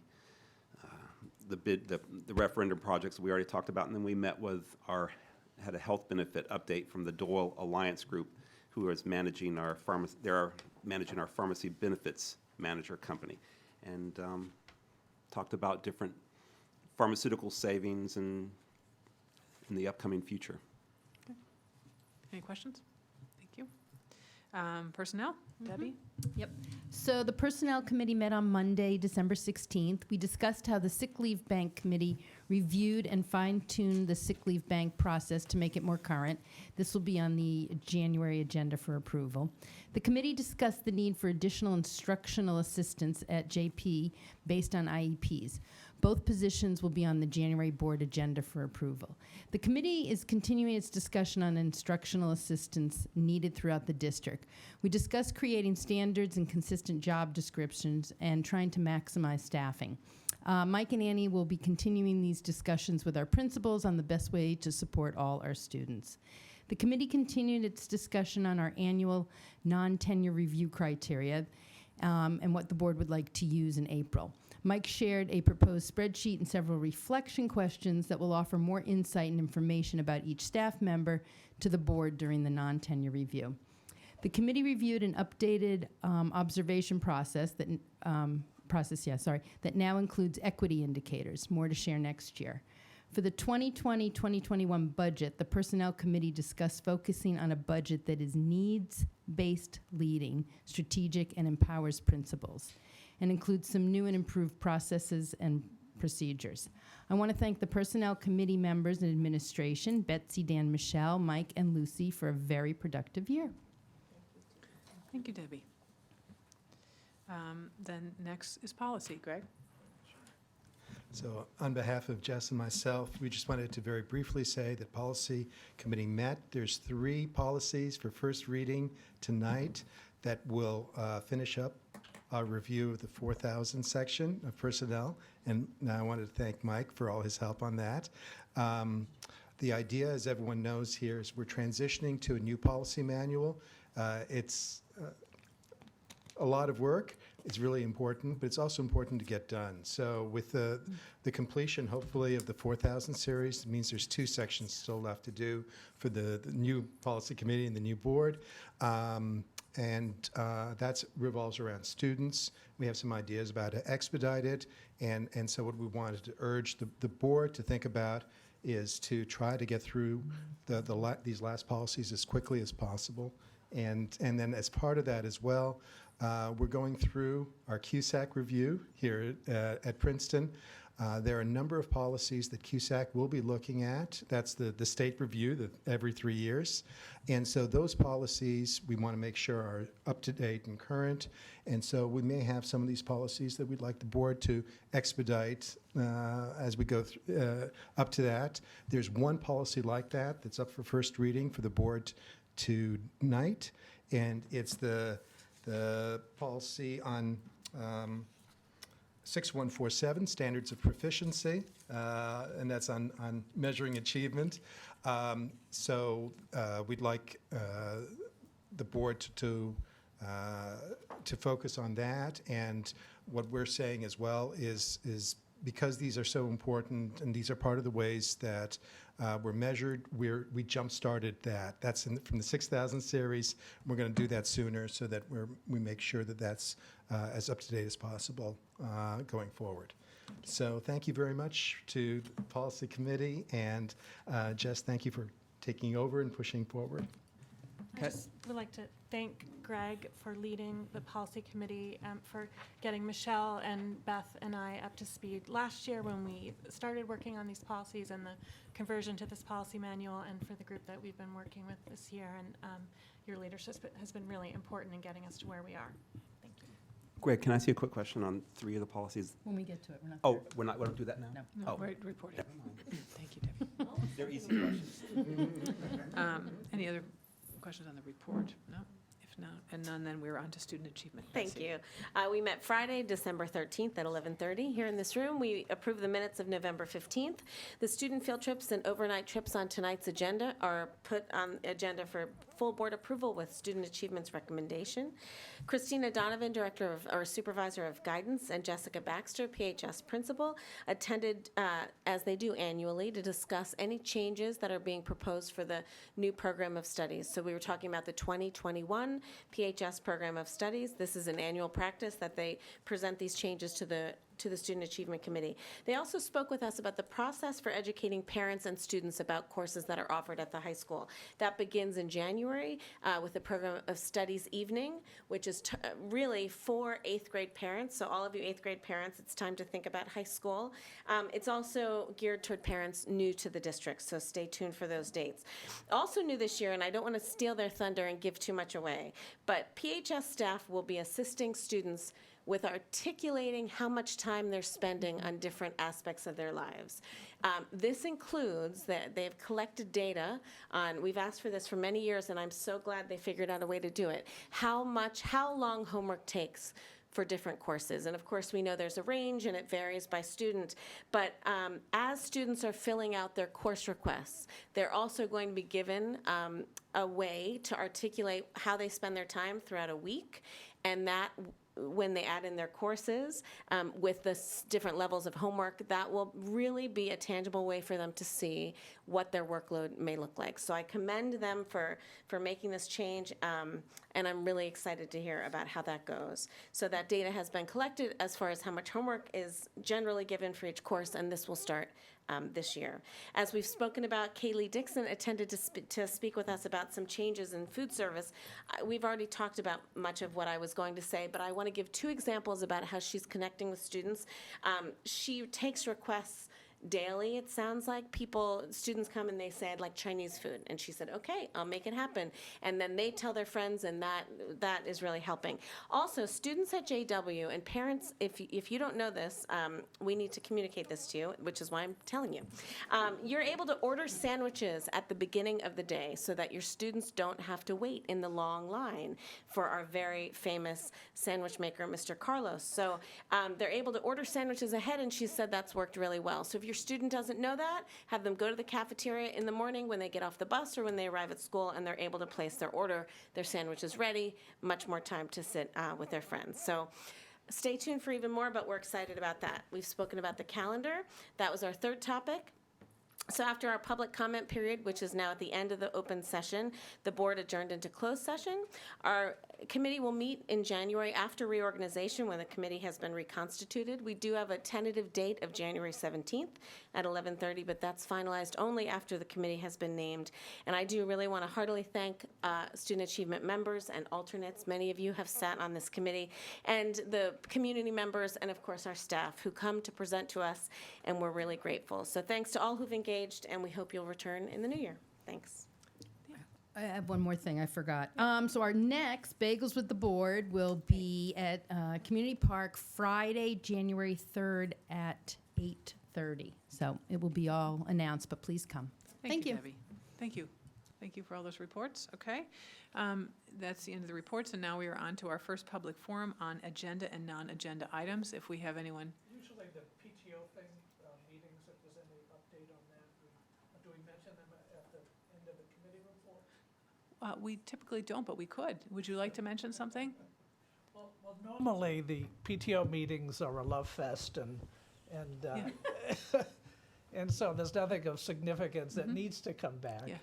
But occasionally something does come back, and while Betsy was covering the Community Park PTO, I covered the JW Middle School PTO meeting, and they expressed some concerns about the amount of time that the students are spending on the bus because of the difference in finish time between the middle school and the high school. And those buses are running, and of course, in polluting the area. And it's resulting in fewer and fewer students taking the bus. I know my own daughter doesn't want to take the bus, which isn't an inconvenience for us, because my wife and I work out of a home, and one of us is generally available to go get her. But the other byproduct of that, which many of the parents and the PTO co-presidents spoke about, was that there was concern about some danger, mainly bad parent drivers, not following procedure during the pickup. And I park further away, but I have observed some of the chaos, and so there was real concern expressed about student safety. Okay.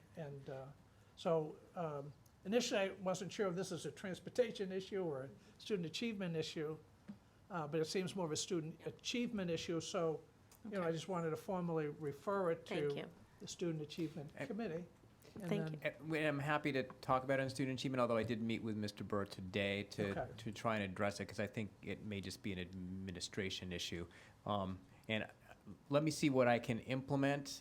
There's 2 aspects to this. One is the adjustment of the time of the middle school day to match the high school, and that's going to be a longer conversation because you're actually extending the day for staff, and so that may be a negotiated conversation that happens through negotiations. But the safety issue and monitoring traffic, that's something that I'm seeing if we can address more immediately. Thank you.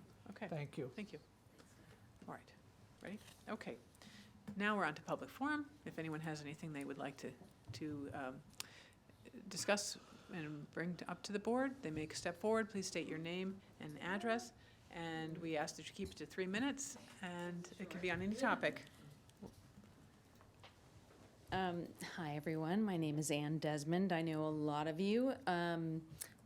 I live on TR Place. I have 2 children in the district. One is a junior at the high school, and the other is a 7th grader at JW. First thing, I want to thank Bill and Greg for their service.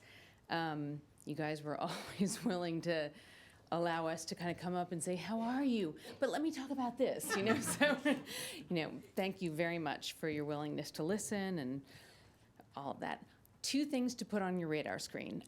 One is, I actually have been reading the minutes and the agendas from meetings, and I did notice that Ms. Lieberman, who is the college counselor for PHS, is retiring after 19 years. I have broken this news to a few of my fellow junior parents who are like, what? So I feel, kind of proud that I've read the minutes on the one hand. On the other, I just, 19 years is a very, very long tenure. She seems like a great person. I've heard great things about her.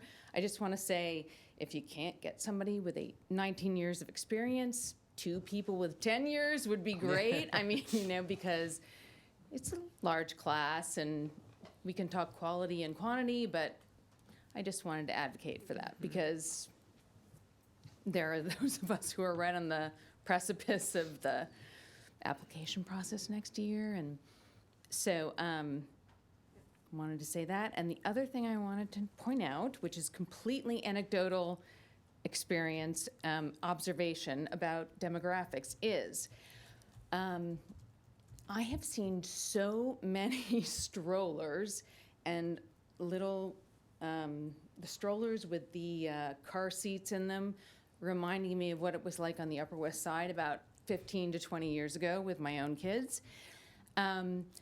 And I thought, that is so odd. I have not seen this many young kids in Princeton recently. And then I suddenly saw a New York Times article about the fact that people are moving out of New York earlier with their younger kids. And I know that you guys have all the scientific stats, but I just wanted to put that out there as a enrollment anecdotal observation. And it's not just one time. I work from home and I'm seeing it all the time. So whether that's feeding into, what's that? The strollers are coming to Princeton. And it makes me feel like I'm young again, but I just wanted to say that, that is definitely a trend, at least from anecdotal experience. So I know that you have lots of scientific data, but I wanted to put that out there. And thank you all for your service and have a happy New Year. And thank you. Thank you. Thank you, Anne. Would anyone else like to? Hi, really quickly, I promise.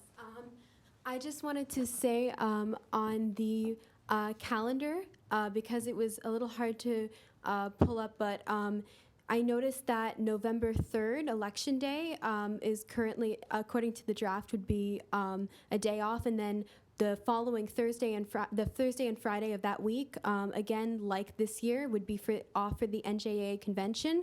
And just particularly since it's a very large election next year, as you probably all know, just to consider the impact of having many days off that week during an election cycle and ensuring that that doesn't at all. I don't know if you have any data from this year about how that might have impacted voter participation, but just ensuring that that doesn't happen, because that would be a shame. It's an important election. Thank you.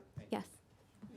Okay. If there's no further comments, we're going to go on to policies. And the first item is the update on the transition, which I believe you've done. I've done, yeah. Yep. Okay. And then the second item is we have a first reading of some policies, which is a consent item. If there's no questions, I'll move on. No, I do. Okay. The one question I had, Greg and Jess, let me pull these up here. Three of these policies, if I can open it. Well, they all have to do with like Family Medical Leave Act, compensation, vacation. When I read them over, it seems like we're just complying with law with the contracts and all that. We're not doing anything different than those, right? Do I understand them right? That's right. Mike, do you want to? I mean, we're not adding new benefits. We're not. You're correct. We're making sure that we're complying with the law, and anything contractual would be outside of the policies that you are approving. Okay, thanks. So My question for 4252, I was just curious, what is a non-certified support staff that belongs to a union? What kind of, Non-certified support staff that belongs or doesn't belong, because I know there were some email. It We have- mentioned both. Sure, we have several support staff members. Example, the people who work in my office are non-certificated staff, and they are not in an association or a union. Okay. And then we have plenty of support staff members who are also non-certificated, secretaries who are members of PRESA. Those would be people who are in a union. Okay, I think the word certified messed me up. Okay, thank you. Okay. No further questions? We'll keep going. Item M, personnel. The first one is appointments. That's a consent. Second is athletic appointments, which doesn't say, I think it's a consent. The third, resignations, is a consent. Fourth, retirement. Fifth, leaves of absence. Could I, Would you like to? I'd like to very quickly, I'm a longtime CP parent. This is yes. my 9th and final year at CP, and I wish Mrs. Klimchuk a very happy retirement. Thank you, Betsy. Okay. Fifth, leaves of absence. Sixth, curriculum and instruction. Seventh, student services. Eighth, tuition reimbursement. Ninth, 6-period compensation. 10, substitute teachers. 11, non-athletic EPES stipends. 12, PAA vacation buyback. 13, other personnel items. It's all consent. And then we come to N, curriculum and instruction. The first is a student day and field trips, and this is an action item. Is that intentionally an action item, or shall we make it a consent? It wasn't by me. Did anyone ask that to be Separated? It's the Science Olympiad. I believe they're trip? typically consent. Why don't we make? Yes, there's no sometimes if objection? someone doesn't check the box, I just want to make sure no one here asked that to be. Okay. Okay, we'll continue with that in consent. Then the student overnight trips. And then we are on to O, student services, special ed. Number 1 is educational placement of special needs pupils. And then I think we're on to P, which is, the first item is the annual school district audit ending June 30th. That's a consent item, discussed in finance. The second item is an action item, and that is, can I have a motion? That's the annual school district audit management report and administrative fines, financial compliance and performance. I need a I so move. second. Any discussion? Do we do a roll call for that one?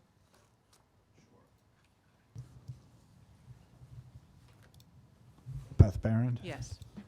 Debbie Bronfeld, Yes. Dan Dart, Yes. Jessica Deutsch, Yeah. Bill Hare, Yes. Betsy Calber-Bagley, Yes. Brian McDonald, Yes. Greg Stankiewicz, Yes. Michelle Tuck Ponder, Yes. Peter Katz. Yes. Okay. Motion passes. Thank you. That takes us to the third item, which is third item is a public forum. If there's comments on the annual financial audit, do we have any public comments? There being none, we move on to item 4, the financial reports. I would like to move that be a non-consent item. Which one? It is on for action, non-consent, yes. Yes, okay, thank you. If it's a consent item. No. Oh, it's non-consent. Yes, okay. So may I have a motion for the financial report? Bill? Second? Greg? Any discussion? If none, I think that would be a roll call as well, because it's the Yes. financial reports. Beth Barron, Yes? Debbie Bronfeld, Yes. Dan Dart, I'm voting yes with the exception of the Parker McKay legal fees. duly noted. Jessica Deutsch, Yes. Bill Hare, Yes. Betsy Calber-Baglio, Yes. Brian McDonald, Yes. Greg Stankiewicz, Yes. Michelle Tuck Ponder, Yes. Peter Katz. Yes. And motion passes. Madam Chair, Yes. may I ask my colleague what your reason is for that, for voting no? I would be happy to discuss it with you privately. Okay.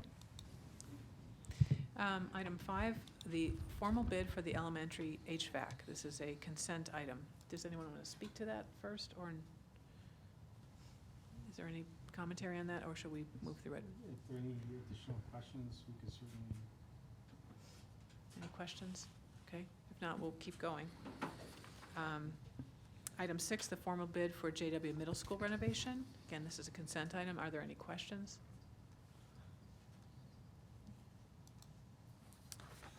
Item 7, acceptance of donation, the Hamilton Y Aquatic Club. Yes? I just wanted to say thank you, on behalf of the board for this donation. A $15,000 donation from the Hamilton Y Aquatic Club to be used towards the purchase and installation of new starting platforms for the pool at John Witherspoon Middle School. So the Board of Education acknowledges and offers appreciation and thanks to the Hamilton YMCA Aquatic Club for this generous donation. Thank you, Greg, for pointing that out. Okay. Item 8, acceptance of donation from the Littlebrook PTO. Can I just say a word about that? Yes. I know that one of the Littlebrook PTO presidents is here, and I just wanted to recognize and thank Lori and the many members of the PTO who spent a significant amount of time not just raising the funds, but really working through what I think is going to be a great project for that school that you can describe. But thanks for being here, and glad it's moving forward.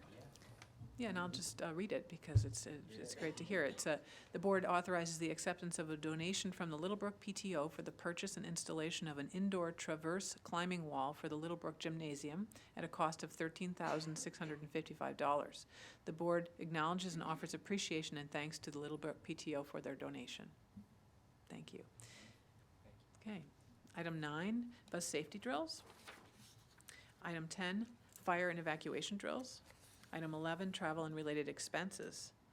That brings us to item Q, the consent vote. Can I have a motion? Greg? Second. Bill? Any discussion? We'll have a roll call. Yes. Beth Barron. Yes. Debbie Bronfeld. Yes. Dan Dart. Yes. Jessica Deutsch. Yes. Bill Hare. Yes. Betsy Calvert-Baglia. Yes. Brian McDonald. Yes. Gregory Stankiewicz. Yes. Michelle Tuck-Ponder. Yes. Peter Katz. Yes. Consent agenda passes. That brings us to our public comment on open topics. Is there anyone who would like to speak? Seeing no one, that will move us on to our closing discussion or comments of the board. If there are none, can I see a motion to adjourn? Michelle, second. Dan, all in favor? Motion passed. Meeting is Very over. much.